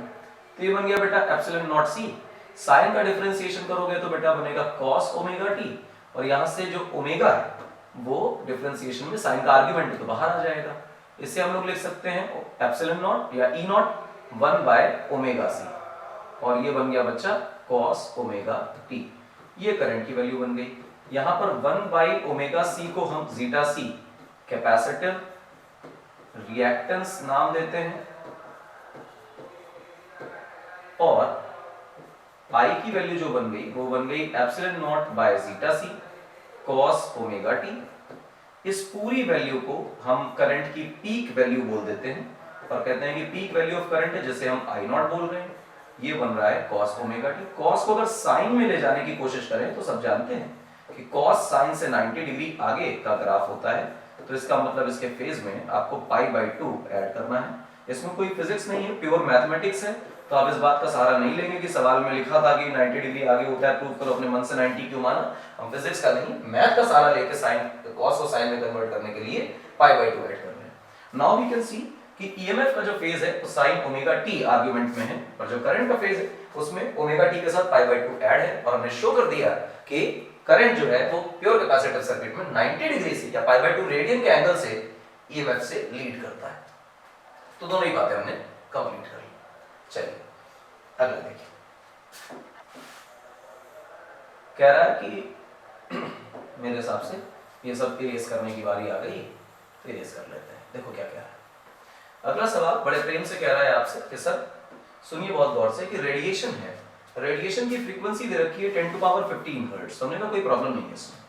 is incident on 3 photosensitive surfaces A, B and C। A, B, C तीनों पर एक ही रेडिएशन डाला गया और कुछ ऑब्जर्वेशन रिकॉर्ड की गई कि सरफेस A में फोटो एमिशन अभी नहीं आया है। फोटो एमिशन नहीं आया मतलब रेडिएशन आया और फोटो एमिशन नहीं हुआ। इसका मतलब ये हुआ कि जो थ्रेशहोल्ड फ्रीक्वेंसी है A के लिए वो ज्यादा है 10 टू पावर 15 हर्ट्ज से, क्योंकि जितनी फ्रीक्वेंसी उसकी थ्रेशहोल्ड है हम उसको उतनी फ्रीक्वेंसी प्रोवाइड ही नहीं कर रहे। हम अगर उसे उतनी फ्रीक्वेंसी प्रोवाइड करते तभी तो फोटो एमिशन होता। इसका मतलब ये जो हमारी फ्रीक्वेंसी इंसिडेंट वाली वो कम है और ए की डिमांड थ्रेशहोल्ड ज्यादा है, तभी फोटो एमिशन नहीं हो। ठीक, photo emission occurs be surface पे but photo electrons have zero kinetic energy. And if you look at photo electric equation, जितने फोटो इलेक्ट्रॉन्स हैं उनकी काइनेटिक एनर्जी को इसने जीरो बोल दिया, यानी h म्यू की वैल्यू डायरेक्टली किसके बराबर है बेटा, वर्क फंक्शन के बराबर। यानी जो रेडिएशन आ रहा है वो जस्ट सिर्फ इतना लायक है कि वो इस फोटो एमिशन को करवा पाए, किसी तरह की काइनेटिक एनर्जी प्रोवाइड न कर पाए। आप इस बात को भी जानते हैं कि बेटा जो थ्रेशहोल्ड फ्रीक्वेंसी है उसका फॉर्मूला वर्क फंक्शन से इस तरह लिखा होता है। ये बी के लिए बातें हो रही हैं। तो आप देखें कि जो हमने निकाला फोटो इलेक्ट्रिक इक्वेशन से, तो h nu incident equal to h nu O B, threshold frequency b के लिए। तो इसका मतलब ओ बी की बातें करें तो इंसिडेंट फ्रीक्वेंसी के बराबर है, यानी b की थ्रेशहोल्ड फ्रीक्वेंसी वही है जो हमने इंसिडेंट कराई, यानी 10 टू पावर 15 हर्ट्ज। इसके बाद c कोई एक मटेरियल होना चाहिए, ये रहा c। फोटो एमिशन जो है वो हुआ तो जरूर c में। देखो क्या कह रहा है, कह रहा है photo emission takes place in C and photo electrons must have some kinetic energy, उनके पास कोई ना कोई kinetic energy भी है। इसका मतलब h nu incident equal to work function plus K, आप इससे अगर h न्यू नॉट लिख रहे हैं प्लस के ई लिख रहे हैं और फिर के ई की वैल्यू जो है वो हो जाएगी h new minus h new not. आप h बेटा कॉमन ले लें तो न्यू माइनस न्यू नॉट, और भाई साहब अगर किसी प्रकार की कोई काइनेटिक एनर्जी है नॉन जीरो है तो इसका मतलब ये हुआ कि nu is greater than nu naught C, यानी कि जितनी फ्रीक्वेंसी इंसिडेंट की जा रही है वो सी मेटल के सरफेस पोटेंशियल से ज्यादा है, यानी थ्रेशहोल्ड फ्रीक्वेंसी सी की जो है वो इंसिडेंट फ्रीक्वेंसी से कम है। इस वजह से फोटो एमिशन भी हो रहा है और इलेक्ट्रॉन्स के पास कुछ एनर्जी भी। सारी बातें एक्सप्लेन हो गई। हुर्रे। इस तरह का सवाल अगर आ जाए तो थ्योरी में आपको दो लाइनों में आंसर कर देना है। ये क्वेश्चन बड़ा नहीं है, इस क्वेश्चन को ज्यादा बड़े मार्क्स में इसलिए रखा गया है कि इसमें 3 क्वेश्चंस डाल दिए गए, 3 चीजें एक्सप्लेन करनी है, तीनों छोटी-छोटी हैं। तो लल्लू 3 सवालों को मिलाकर के एक बड़ा सवाल बना दिया है, और ऐसा सवाल बड़ा आसान होता है क्योंकि इसका हर एक पार्ट अपने आप में बहुत छोटा, बहुत कॉन्सेप्चुअल, बहुत सस्ता है, लेकिन वो क्लब होकर एक बड़ा क्वेश्चन बन रहा है। ऐसा क्वेश्चन आ जाए तो आपके लिए वरदान है। चलो अगला देखो क्या कह रहा है, कह रहा है ग्राउंड स्टेट में energy of hydrogen atom is minus 13.6 electron volt. ठीक वही जो बोर मॉडल चल रहा था, स्टैंडर्ड वही है। The photon emitted during the transition of electron from n equal to 3 to n equal to 1, यानी कि 1 से 2 3 यहाँ से इलेक्ट्रॉन जंप मार के यहाँ आता है। पहले वाले शेल की जो एनर्जी है वो minus 13.6 इलेक्ट्रॉन वोल्ट है, तीसरे वाले की minus 1.51 इलेक्ट्रॉन वोल्ट है। और अगर आप डेल्टा ई एनर्जी का चेंज देखेंगे तो आप लिख रहे होंगे -1.51 माइनस माइनस प्लस 13.6। इसे सॉल्व करेंगे तो 13.6 जीरो कर लीजिए और ये 51 है, तो मेरे हिसाब से जो आंसर आने वाला है वो 12 देखो क्या आ रहा है 13.60 लिख ले तो ठीक है। क्या लिख दिया 1.51 लिख लें, कोई प्रॉब्लम तो नहीं, मेरे हिसाब से नहीं। आप इसको 0.9 कर लीजिए और इसे 12 कर लीजिए। हालांकि अगर इसे राउंड ऑफ करके लिखना हो तो फिर मैं 12.1 लिख लूं तो कोई बुराई जवाब है नहीं। इतनी एनर्जी हमारे फोटोन के पास है अगर इसे इलेक्ट्रॉन वोल्ट में लिखा जाएगा, ठीक। और जो ये फोटोन की एनर्जी है इसे हम h न्यू लिख लेते हैं। और इस फोटोन को कहां गिराया जा रहा है? एक फोटो सेंसिटिव मटेरियल के ऊपर जिसका वर्क फंक्शन हमें नहीं पता है, unknown work function. The photo electrons are emitted from this metal have maximum kinetic energy of 9 electron volt. तो बताओ थ्रेशोल्ड वेवलेंथ कितनी है? तुमने कहा ठीक है, इस्तेमाल करो किसे? वही अपनी फोटो इलेक्ट्रिक इक्वेशन को। क्या थी वो थी h nu equal to work function plus K E max. हमारे पास कितनी एनर्जी है? 12.1 इलेक्ट्रॉन वोल्ट हमारे पास है। वर्क फंक्शन की जानकारी नहीं है, पर यह जरूर पता है कि 9 इलेक्ट्रॉन वोल्ट का हमारा के ई मैक्स है। तो वर्क फंक्शन को अगर देखोगे तो 12.1 माइनस 9 आएगा। अच्छा, तो ये बन गया बेटा 3.1 इलेक्ट्रॉन वोल्ट वर्क फंक्शन। जैसे ही तुम्हें वर्क फंक्शन मिले तो थ्रेशोल्ड वेवलेंथ, थ्रेशोल्ड फ्रीक्वेंसी दोनों निकाल सकते हो। वेवलेंथ पूछा गया है, सस्ता सवाल है। देखें, हम जानते हैं कि इसे लिखा जाता है hc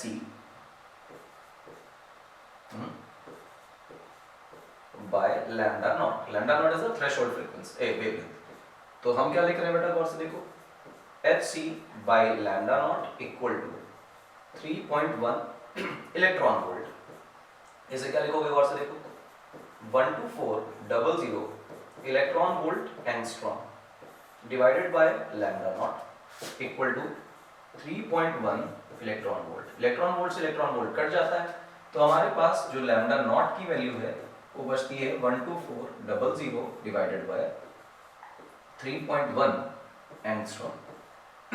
अब मेरे हिसाब से इसको बहुत ज्यादा कराने की जरूरत नहीं है। इसको यहां से हटाओ, इसको यहां पर रखो, 31 हो चुका है। And if you want to divide तो ये 1 टाइम्स, और 31 से डिवाइड करोगे तो शायद 4 टाइम्स जाएगा, 124 कट जाएगा, ठीक। और उसके बाद के 3 जीरोस आपने आप ऐड कर लीजिए, तो लैम्डा नॉट की जो वैल्यू है वो 4000 एंगस्ट्रॉम आ जाती है। क्या है? सस्ता है, बिल्कुल सस्ता है। पर इसको इस यहाँ पे क्यों रखा गया, इतने बड़े सवाल में क्यों रखा गया? तो एक लाइन का है, एक लाइन का नहीं, 2 चैप्टर्स को मिलाया गया है, एक बोर मॉडल और एक फोटो इलेक्ट्रिक। जहां पर 2 डिफरेंट कॉन्सेप्ट्स आपस में क्लब होंगे, वो सवाल चाहे जितना आसान हो लेकिन वो पेपर में ज्यादा मार्क्स का, ज्यादा वेटेज का आएगा। इसलिए 2 छोटे छोटे सवाल मिलाकर जब भी बड़ा सवाल बनाया जाएगा तो वरदान स्वरूप आप मानिए कि आपसे बनने भी वाला है, उसमें मार्क्स भी ज्यादा आपको अवार्ड होने वाले हैं। चलो इसे हटाते हैं और आगे बढ़ते हैं।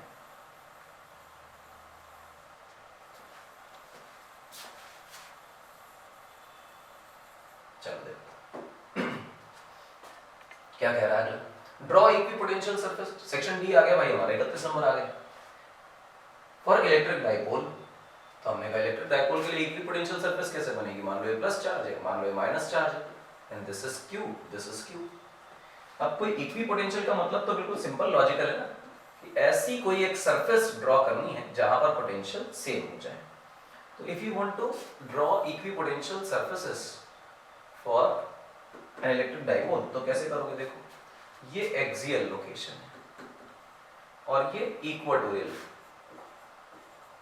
लोकेशन। आप इक्वेटर पर आइए।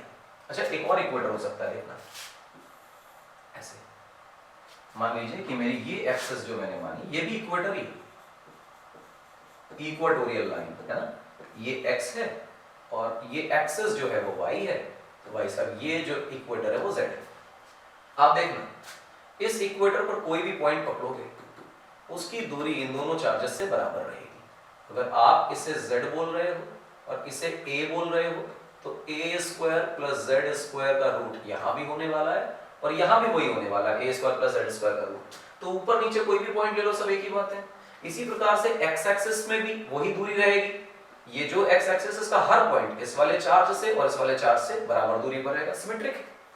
अब क्योंकि आपको दिख रहा है कि x और z के सारे पॉइंट्स बराबर दूरी पर हैं, तो ये जो एक्स जेड प्लेन आपने बना लिया ना, एक्स जेड प्लेन, ये एक्स जेड प्लेन आपके लिए इक्विपोटेंशियल सरफेस बन गया, ठीक है ना। तो हमारे लिए आंसर क्या है बेटा? हमारे लिए आंसर है plane passing through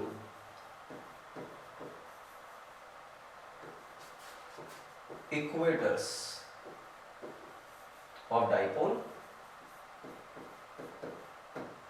perpendicular to axis is what? ये क्या है? ये है इक्विपोटेंशियल सरफेस।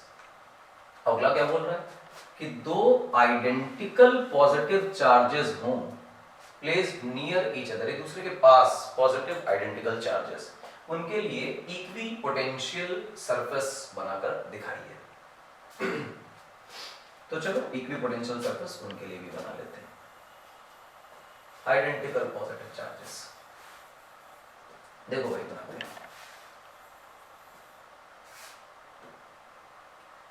मान लो आपके पास यहां पर कोई एक प्लस चार्ज है, मान लो यहां पर आपके पास कोई एक प्लस चार्ज है। इनको सेंटर बनाओ और सेंटर बनाकर एक स्फीयर ड्रॉ करो।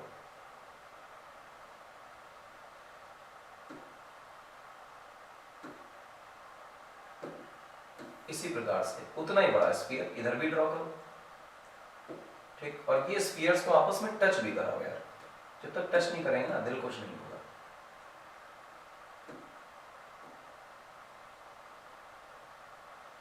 इस तरह से, और ये ऐसी सिमेट्री हो गई कि इस पॉइंट पर, इस पॉइंट पर, इस पॉइंट पर, इस पॉइंट पर, इस पॉइंट पर, हर जगह पोटेंशियल जो है वो सेम रहेगा। ध्यान रखें इसे सेंटर नहीं रखा गया है। काइंड ऑफ अगर तुम इसको बनाने की कोशिश करो तो तुम्हें ऐसा लगेगा कि इन दोनों सर्कल्स को, क्योंकि सेंटर पे नहीं रखे थे, तो मैं एक एग्जैक्ट डायग्राम बना के दिखाता हूँ आपको कि आप इसको दोनों चार्जेस को फोकस पे रखकर एक एलिप्टिकल डिजाइन बना लीजिए। ये इक्विपोटेंशियल सरफेस, दोनों चार्जेस को कहां रखना है बेटा? दोनों चार्जेस को हमेशा रखना है एक एलिप्स के फोकस पर। रेगुलर एलिप्स बनाइए और उसके बाद एलिप्स बना दीजिए, मतलब दोनों चार्जेस को एलिप्स के फोकस पर रखिए और एक बढ़िया सा एलिप्स बना दीजिए, खेल खत्म। ये है इक्विपोटेंशियल सरफेस। डिजाइन्स याद होने चाहिए, वहां ड्रॉ करने नहीं बैठेंगे। वो तो दो सर्कल बने थे, वो दो सर्कल का एवरेज डायग्राम बनाओगे ऐसे करके, क्योंकि अगर आप सर्कल बनाते हो तो आप सोचते हो चार्ज उसके सेंटर पे, ऐसा नहीं। चार्ज यहाँ पर है और सर्कल ऐसे, चार्ज यहाँ पर है और सर्कल ऐसे, और इसका एक एवरेज डायग्राम बनाओगे तो इस तरह से वो एलिप्स में कन्वर्ट हो जाएगा। तो सीधा सीधा एलिप्स बना दीजिए, खेल खत्म, पैसा जाओ, ठीक। ये था मेन केस। फिलहाल अगला क्या कह रहा है? बी पार्ट कह रहा है पैरेलल प्लेट कैपेसिटर है जो एयर से भरा हुआ है। एयर का उसका प्लेट्स का एरिया दिया हुआ है, डिस्टेंस बिटवीन द प्लेट्स भी दे रखी है। तो मेरे हिसाब से काम तो करना ही है। चलो ये काम शुरू करते हैं। पैरेलल प्लेट कैपेसिटर में कैपेसिटेंस की वैल्यू होती है epsilon not a by D. अब देखो क्या लिखा हुआ है, एप्सिलॉन नॉट का मतलब होता है 8.85 into 10 raise to minus 12। Area जो है वो 6 into 10 raise to minus 3 metre square दे रखा है, और प्लेट्स के बीच की दूरी 3 मिलीमीटर दे रखी है, यानी 10 टू पावर माइनस 3। ये हो गया, ये हमारा फैराड्स में कैपेसिटेंस आ गया। ठीक है, अच्छी बात है, बहुत बढ़िया। अब इसे सॉल्व करना आपका काम है, मैं इसका डेसिमल नहीं सॉल्व करने जा रहा हूँ, जस्ट आपको करना है, कैलकुलेशन पढ़ना आपका है। Calculate the capacitance of capacitor. सवाल बिना पढ़े भी पहला आंसर तो आ ही जाएगा। अगला क्या कह रहा है? सिर्फ कैलकुलेशन कराना चाहता है आपसे। सबको पता है कि कैपेसिटेंस का फॉर्मूला तो आपको याद ही है, तो कैलकुलेशन कराना चाहता है, थोड़ी एक्सरसाइज है। कह रहा है कैपेसिटर को 100 वोल्ट सप्लाई से अगर हम लोग कनेक्ट कर दें तो कितना चार्ज उसके ऊपर आ जाएगा। हम ये जानते हैं कि charge on the capacitor is nothing but CV। C हम निकाल चुके हैं, जो ऊपर है 8.85 into 10 raise to minus 12, 6 into 10 raise to minus 3 area. सब SI में लिया हुआ है, इसलिए आंसर भी वोल्ट में, ये फैराड में ही आया था, और वोल्ट भी हमारे लिए SI यूनिट ही है। तो 100 वोल्ट का जैसे मल्टीप्लाई करोगे तो माइक्रो कूलम या पिको कूलम नहीं, ये कूलम्स में आंसर आएगा, क्योंकि SI में ही सारी यूनिट्स रखी हुई हैं। और जितना भी आंसर आपका कैपेसिटेंस का आया था 100 से मल्टीप्लाई कर दे, चार्ज का आंसर आ जाएगा SI में, कूलम्स में। सस्ता है। How would the charge on the plate be affected if 3 mm गौर से देखिए 3 mm एंड 3 mm, बीच की दूरी भी प्लेट्स की 3 mm थी, और 3 mm थिक ही हम लोग डाइलेक्ट्रिक भी भर रहे हैं, यानी कंप्लीटली फिल कर रहे हैं। तो इसमें पार्शियल फिलिंग का फॉर्मूला नहीं, कंप्लीट फिलिंग का फॉर्मूला हम लोगों को इस्तेमाल करना है। सवाल को पढ़ते ही आपके दिमाग में तुरंत ये बात स्ट्राइक करनी चाहिए कि व्हाट वी आर डूइंग। चल देखिए, हम जानते हैं कि capacitance becomes C not into के, यानी कैपेसिटेंस जो है वो बदल जाता है K टाइम्स। यानी अब जो हमारा नया कैपेसिटेंस होगा वो होगा C नॉट इंटू डाइलेक्ट्रिक कितना बेटा उसका 6। तो बेसिकली ये हो गया 8.85 into 10 raise to minus 12 into 6 into 10 raise to minus 3 whole divided by 3 into 10 raise to minus 3, और डाइलेक्ट्रिक कांस्टेंट से मल्टीप्लाई करोगे 6 आ जाएगा। और जब ये हुआ तो C की वैल्यू आप लोगों ने C के, अब तो V लिखना है, आपको Q लिखना है। Q का मतलब होगा नया वाला CV, और आप देखेंगे कि C की वैल्यू हो गई 8.85 into 10 raise to minus 12 into 6 into 10 raise to minus 3 whole divided by 3 into 10 raise to minus 3 into 6। तो नया वाला चार्ज भी अगर आप देखेंगे तो नया वाला चार्ज 6 टाइम्स बढ़ गया पुराने वाले चार्ज से, क्योंकि बैटरी वोल्टेज सेम रखा है और कैपेसिटेंस को 6 टाइम्स आपने बढ़ा दिया है, इस वजह से चार्ज भी 6 टाइम्स बढ़ जाएगा। तो ये भी क्वेश्चन हो गया। तो 3 पार्ट खत्म हो गए, पैसा हजम हो गया। अगला देखिए बेटा क्या कह रहा है। अगला कह रहा है 32 नंबर क्वेश्चन, गौर से देखो। हमारे पास 2 क्वेश्चंस हैं, ड्रिफ्ट वेलोसिटी एक्सप्लेन करनी है और करंट को डिड्यूस करना है। तो डिड्यूस कर लेते हैं, कोई प्रॉब्लम नहीं। ड्रिफ्ट वेलोसिटी का मतलब होता है average velocity of an electron in the direction of opposite to the direction of electric field. जैसे कोई कंडक्टर है तो किसी कंडक्टर में सारे इलेक्ट्रॉन्स की, जैसे यहां पर आपने एक एक्सटर्नल इलेक्ट्रिक फील्ड लगाई किसी वोल्टेज सोर्स से पोटेंशियल डिफरेंस अप्लाई करके, तो सारे इलेक्ट्रॉन्स इस इलेक्ट्रिक फील्ड के ऑपोजिट डायरेक्शन में ड्रिफ्ट होने लगते हैं, चलने लगते हैं। इसका मतलब ये नहीं है कि ये रैंडम नहीं चल रहे हैं, टेढ़े मेढ़े नहीं चल रहे, टेढ़े मेढ़े चल रहे हैं पर ड्रिफ्ट होते जा रहे हैं। ड्रिफ्ट होने का मतलब डिस्प्लेस होते जा रहे हैं। हर एक इलेक्ट्रॉन की एवरेज वेलोसिटी का एवरेज ओवरऑल हम कह रहे हैं कि सारे इलेक्ट्रॉन्स की जो एवरेज वेलोसिटी है in the direction opposite to that of electric field external is called as drift velocity. ये इसकी डेफिनेशन हो गई। कह रहा है कि करंट का एक्सप्रेशन फाइंड आउट करें। तो चलो करंट का एक्सप्रेशन फाइंड आउट कर लेते हैं बेटा। करंट का एक्सप्रेशन कैसे फाइंड आउट करेंगे? अब मेरे हिसाब से कोई बड़ी बात तो नहीं है। देखो गौर से देखो, हमारे पास मान लो कि कंडक्टर है, इसकी लंबाई L है, इसमें हमने कोई बैटरी लगा रखी जिसका वोल्टेज V है।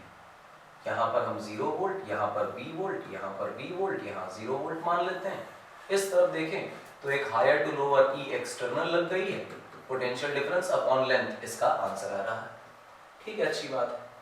अब अगर हम यहाँ पर मान लेते हैं कि कुछ पॉजिटिव चार्जेस हैं और वो राइट की तरफ जा रहे हैं, और जो भी इनकी ड्रिफ्ट वेलोसिटी है Vd, हम उसे कांस्टेंट मान लेते हैं। एवरेज वेलोसिटी का मतलब उन्हें कांस्टेंट नंबर दे दिया गया।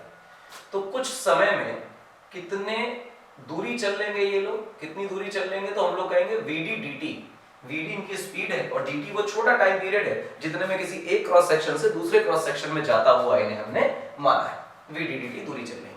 अगर क्रॉस सेक्शन का एरिया बेटा हमें दे रखा है A, और एक बात कि नंबर डेंसिटी दे रखी है n। नंबर डेंसिटी का मतलब number of electrons per unit volume. छोटे n का मतलब हुआ capital N total number divided by total volume small n। ठीक, तो कुल मिला के इतना हुआ कि कितने नंबर ऑफ इलेक्ट्रॉन्स टोटल होंगे, तो होंगे n इंटू v। जितने वॉल्यूम का मल्टीप्लाई करेंगे छोटे n में, उतने इलेक्ट्रॉन्स हमारे सामने आ जाएंगे। तो अगर हम कहें कि यार कितने चार्ज पार्टिकल्स यानी कितने इलेक्ट्रॉन्स इन सरफेस को क्रॉस करके पहुंच गए, यहां से यहां आ गए, तो वही इलेक्ट्रॉन्स आए हैं। याद करिए इलेक्ट्रिसिटी का लेक्चर जो इस जोन के बीच में है। इस जोन के बीच में कितने इलेक्ट्रॉन्स हैं, तो हम कहें नंबर ऑफ इलेक्ट्रॉन्स का मतलब small n into v। Small n तो बच्चा स्मॉल n है और v का मतलब वॉल्यूम से है, और वॉल्यूम का मतलब होगा area into Vd dt। Area area और Vd dt लंबाई, लंबाई into area is the volume. ये टोटल नंबर ऑफ इलेक्ट्रॉन्स है जो क्रॉस करके गए। अच्छा एक बात और जानते हो कि Q बराबर क्या होता है सर, Ne होता है। तो कितना चार्ज क्रॉस करके गया, तो तुमने कहा Na Vd dt टाइम्स ई, सही है। dt dt से दोनों तरफ डिवाइड कर दो, ये dq ये dq, तो तुम लिखोगे dq बाय dt।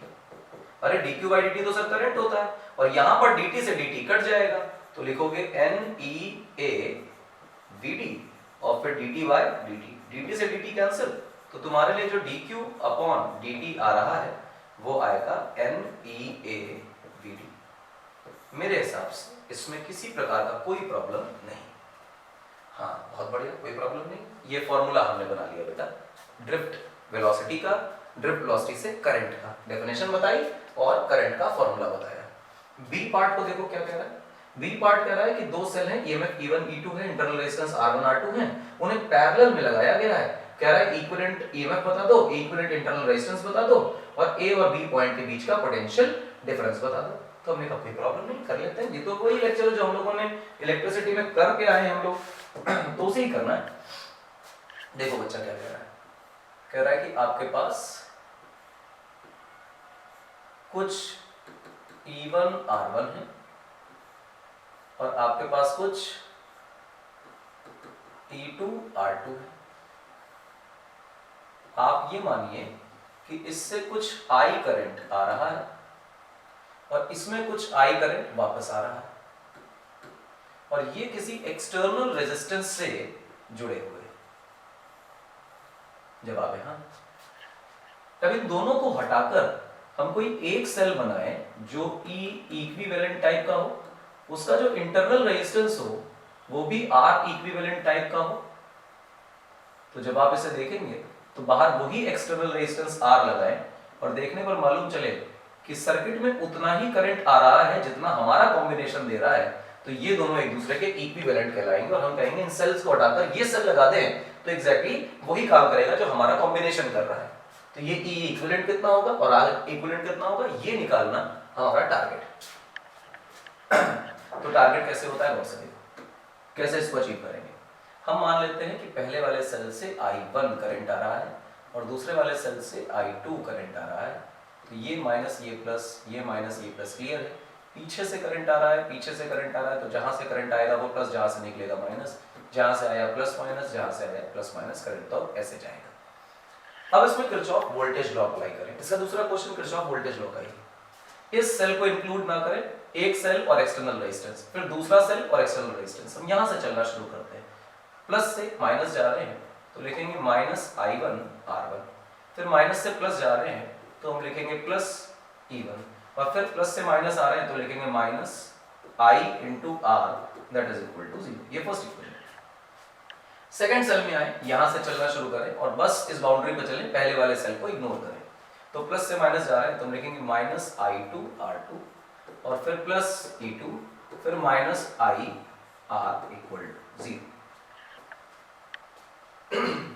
अब आप देखें यहां पर काम करें वही, ये प्लस ये माइनस, ये माइनस प्लस, ये प्लस ये माइनस, यहां से चलना शुरू करें तो हम क्या लिखेंगे बेटा, I into R equivalent minus का प्लस का E इक्विवेलेंट सॉरी, फिर माइनस का I इंटू R बराबर 0। आप देखें I R से तो कोई तकलीफ नहीं है किसी को, जवाब है हाँ। तो कैसे ये सॉल्व हो सकती हैं इक्वेशंस, देखो जरा E इक्विवेलेंट को देखो।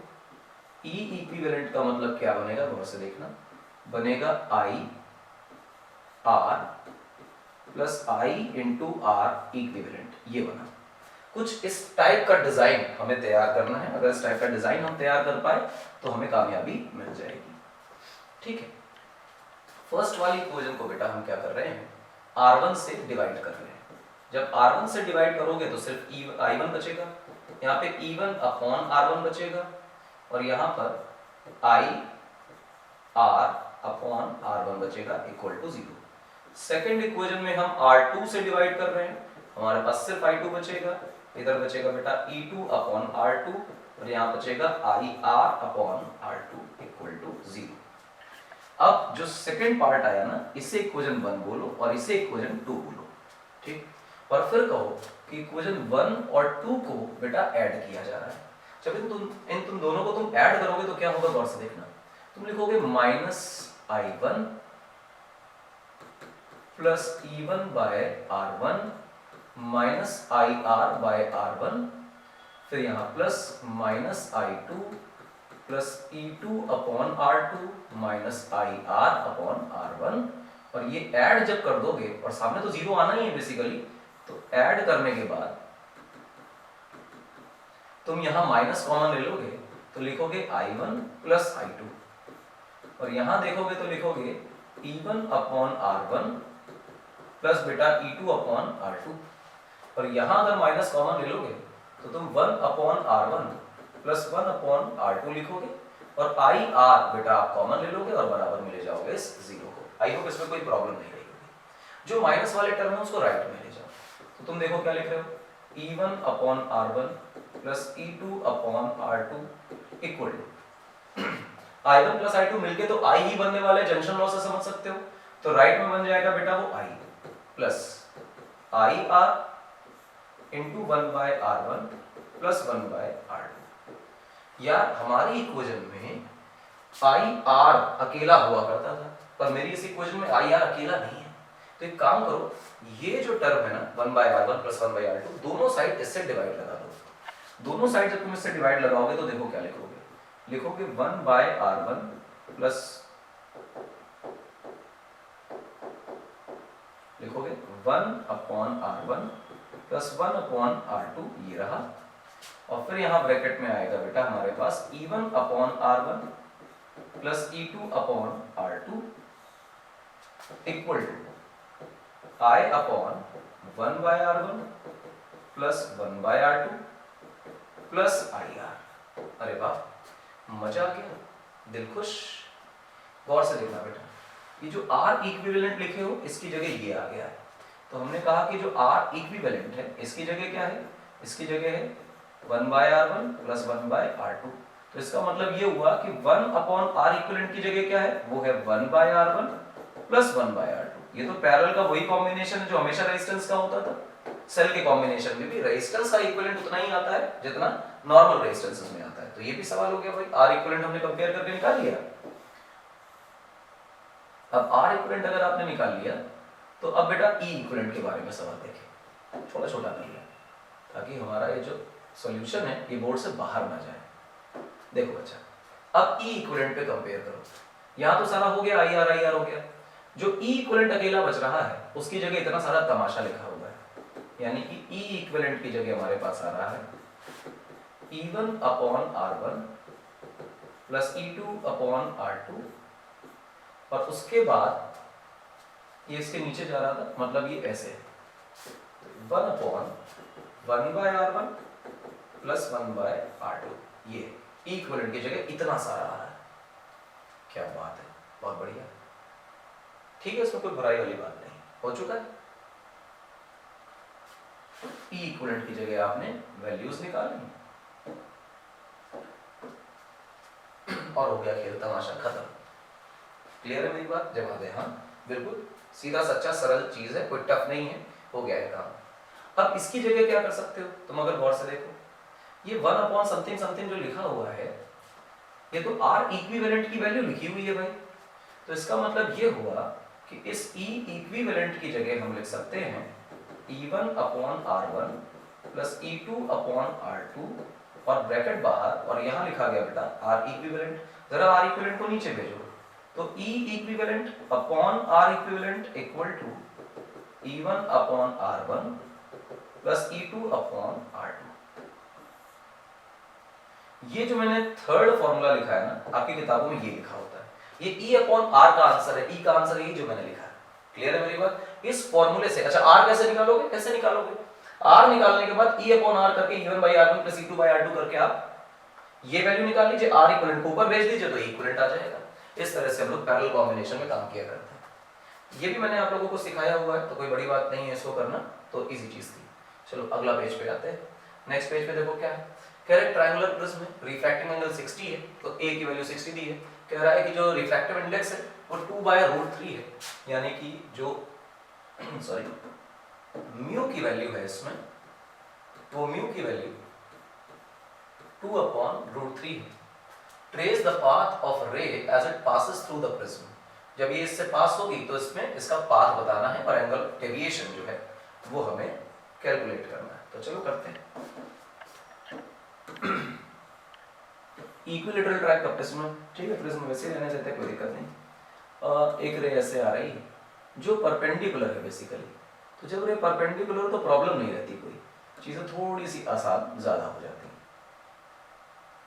ये रहा, ये भैया आपका 90, ये रहा आपका 60, रिफ्रैक्टिव इंडेक्स 2/√3 सिंपल,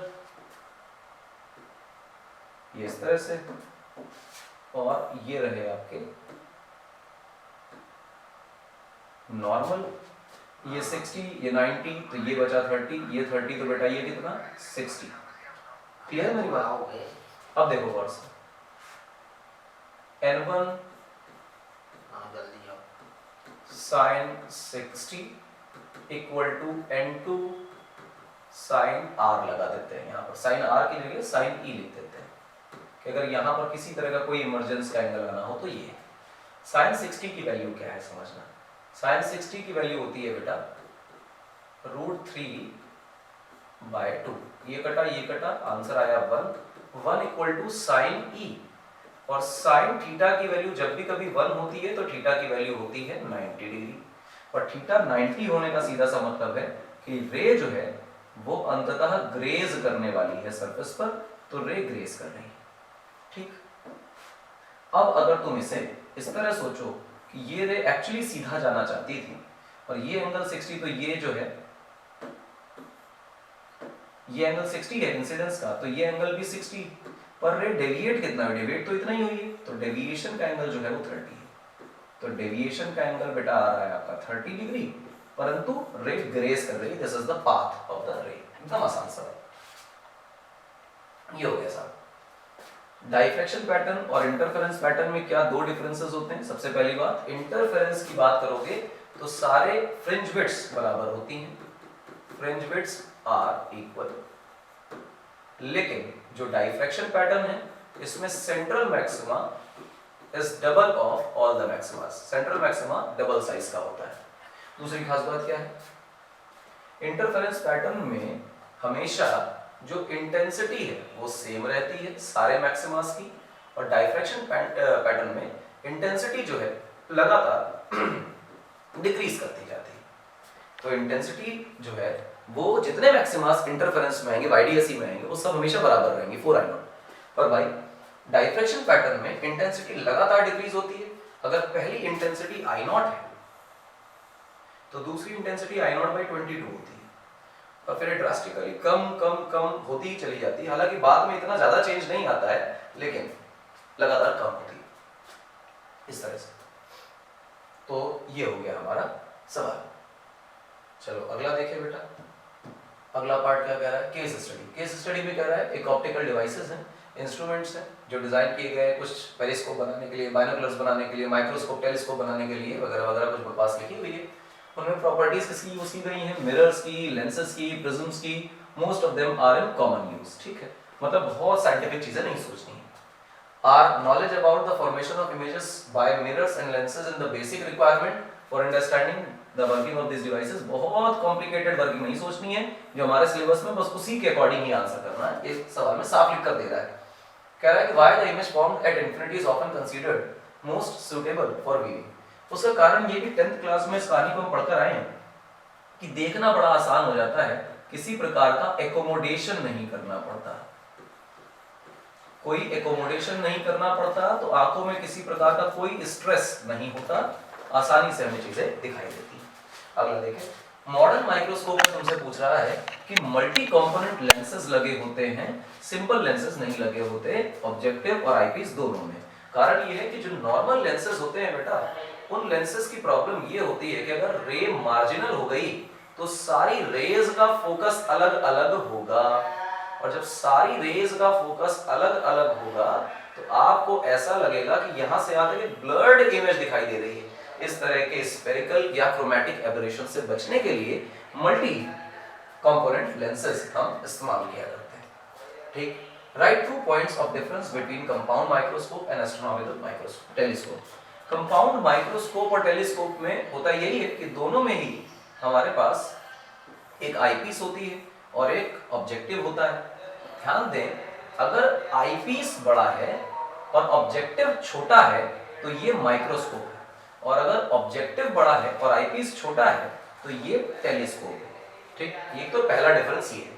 दूसरा ये कि जब आप माइक्रोस्कोप इस्तेमाल करते हैं तो उसके जो अपर्चर है, अपर्चर का मतलब हुआ कि लेंस का जो साइज है वो बहुत छोटा होता है, और जो टेलीस्कोप है इसका जो अपर्चर है, इस अपर्चर का जो साइज है वो हमेशा बड़ा होता है। बहुत बढ़िया, एकदम आसान था, बिल्कुल आसान था। अगला देखिए केस स्टडी क्या कह रहा है। अगली केस स्टडी आपसे कह रहा है कि LED is a heavily doped PN junction diode which under forward bias emits spontaneous radiation। LED एक heavily doped PN junction diode है जिसको हम लोग फॉरवर्ड बायस करते हैं। सबसे पहली बात तो ये heavily doped और फॉरवर्ड बायस, ठीक, लगातार रेडिएशन निकालता है। When it is forward bias due to recombination of holes and electrons, कुछ बॉन्ड्स बन जाते हैं जिससे एनर्जी रिलीज होती है। The energy released in the form of photons, तो उसकी वजह से जो एनर्जी रिलीज होती है फोटॉन्स के फॉर्म में होती है। कई बार वो विजिबल लाइट में भी हो सकती है, तो हम कहेंगे लाइट वाली एलईडी बन गई है। जो हमारे लाइट लगी हुई है एलईडी की, यही काम इसमें चल रहा है। Recombination lies in the infrared reason.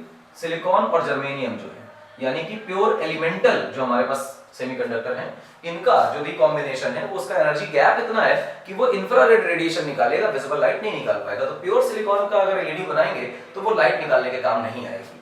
अच्छा, LEDs that can emit red, yellow, orange, green, blue light etc. जो हमारे घरों में लगी हैं are commercially available। The semiconductors used for fabrication of visible LEDs, यानी ऐसे LED जो visible light निकाल रहे हैं, must be at least have a band gap of 1.8 electron volt. Basically 1.8 electron volt से 3 इलेक्ट्रॉन वोल्ट के बीच का जो बैंड गैप है, ये अगर रहता है तो वो विजिबल लाइट की लाइट निकालता है, ऐसा एलईडी। ठीक, इसमें लिखा नहीं है पर मैंने आपको डेटा बता दिया। ठीक, कौन कौन से सेमीकंडक्टर्स इस्तेमाल होते हैं, तो gallium arsenide, an phosphide etcetera, मतलब compound LEDs, compound semiconductors LED बनाने के लिए इस्तेमाल होते हैं। ठीक है, अच्छी बात। क्वेश्चन देखते हैं, ये केस स्टडी पढ़ ली। अगला देखो, why LEDs are made of compound semiconductor not elemental semiconductor। Elemental वाले इंफ्रारेड निकालते हैं, विजिबल लाइट निकाल ही नहीं सकते। कंपाउंड वाले विजिबल लाइट निकाल सकते हैं बैंड गैप को मैनेज करके। इस केस स्टडी में answer, what should be the order of band gap of LED if it is required to emit the visible range। तो मतलब 1.8 इलेक्ट्रॉन वोल्ट से लगभग 3 इलेक्ट्रॉन वोल्ट के आसपास का रेंज रहेगा तो विजिबल लाइट निकालेंगे, वरना नहीं निकालेंगे। एक स्टूडेंट है जो ऐसा तमाशा करता है, कुछ ये बना हुआ 1.5 वोल्ट की एलईडी है, फलाना फलाना ये है और ऐसा कुछ, ठीक है, अच्छी बात। कह रहा है कि यार 1.5 वोल्ट की बैटरी लगा के स्विच को कर दिया ऑन, उसके बाद भी एलईडी नहीं चली, ऐसा क्यों नहीं चली? तो क्यों नहीं चली उसका आंसर सुनना बेटा। ये 1.8 इलेक्ट्रॉन वोल्ट कम एनर्जी है, ये रेड कलर निकालेगा। ये 3 इलेक्ट्रॉन वोल्ट बहुत ज्यादा एनर्जी है, ये वॉयलेट कलर निकालेगा। अगर हमारी एलईडी जो ब्लू कलर की इस क्वेश्चन में सेलेक्ट की गई है, तो ब्लू कलर की एलईडी मतलब ये 3 इलेक्ट्रॉन वोल्ट के आसपास का उसका बैंड गैप है, तो जब तक इतनी एनर्जी प्रोवाइड नहीं करोगे तब तक उसमें रिकॉम्बिनेशन नहीं होगा, रिकॉम्बिनेशन नहीं होगा तो ब्लू कलर लाइट निकलेगी नहीं। इसका मतलब ये हुआ कि हमें यहाँ पर बैटरी 3 वोल्ट के आसपास की लगानी थी, तब तो ये जल पाता। अगर 3 वोल्ट से कम की बैटरी लगाएंगे तो ये नहीं चलेगा। कुल मिला के कहने का अर्थ ये है कि एलईडी सिर्फ इसलिए नहीं जल रही है क्योंकि इसे ब्लू कलर्ड एलईडी लिया गया है।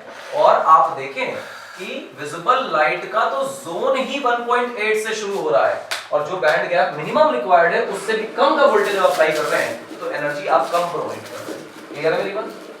जवाब है यही आंसर्स हो गए। पीएन जंक्शन डायोड का फॉरवर्ड और रिवर्स बायसिंग का अगर आप ग्राफ बनाएंगे तो इस प्रकार का मिली एम्पियर्स में रहेगा, और अगर यहाँ पर आप माइक्रो एम्पियर्स में लिखेंगे तो ये बन गया। This is the graph. ये फॉरवर्ड बायस का ग्राफ है और ये रिवर्स बायस का ग्राफ। मेरे हिसाब से इसमें कोई चमत्कार नहीं, 10 बार बोल चुका इन सब बातों को, तो ये सबको आता है, कोई प्रॉब्लम नहीं। मैंने लिख के बता दिया, तो दोनों साइमल्टेनियस बना दिए। खेल खत्म, पैसा जब 36 क्वेश्चन हो गए, और जब हो गए तो आज का पेपर समाप्त होता है। आज का पेपर समाप्त, पैसा जम, सब कुछ खत्म। अगला पेपर करेंगे आईएससी बोर्ड का, एक सैंपल पेपर लगाएंगे, एक प्रैक्टिस पेपर लगाएंगे। आरटी अकेडमी को नहीं किया है सब्सक्राइब तो कर लीजिए, क्योंकि अब पेपर सॉल्यूशंस आपको दिए जा रहे हैं। नाम है मेरा, मिलेंगे आरटी अकेडमी पे। सब्सक्राइब कर लिया है तो थैंक यू, और अगर नहीं किया है तो कर लीजिए, हमारे साथ बने रहिए। हम लगातार सैंपल पेपर से सॉल्यूशंस आपको देते रहेंगे। मिलेंगे अगले लेक्चर में एक नए सैंपल पेपर के साथ।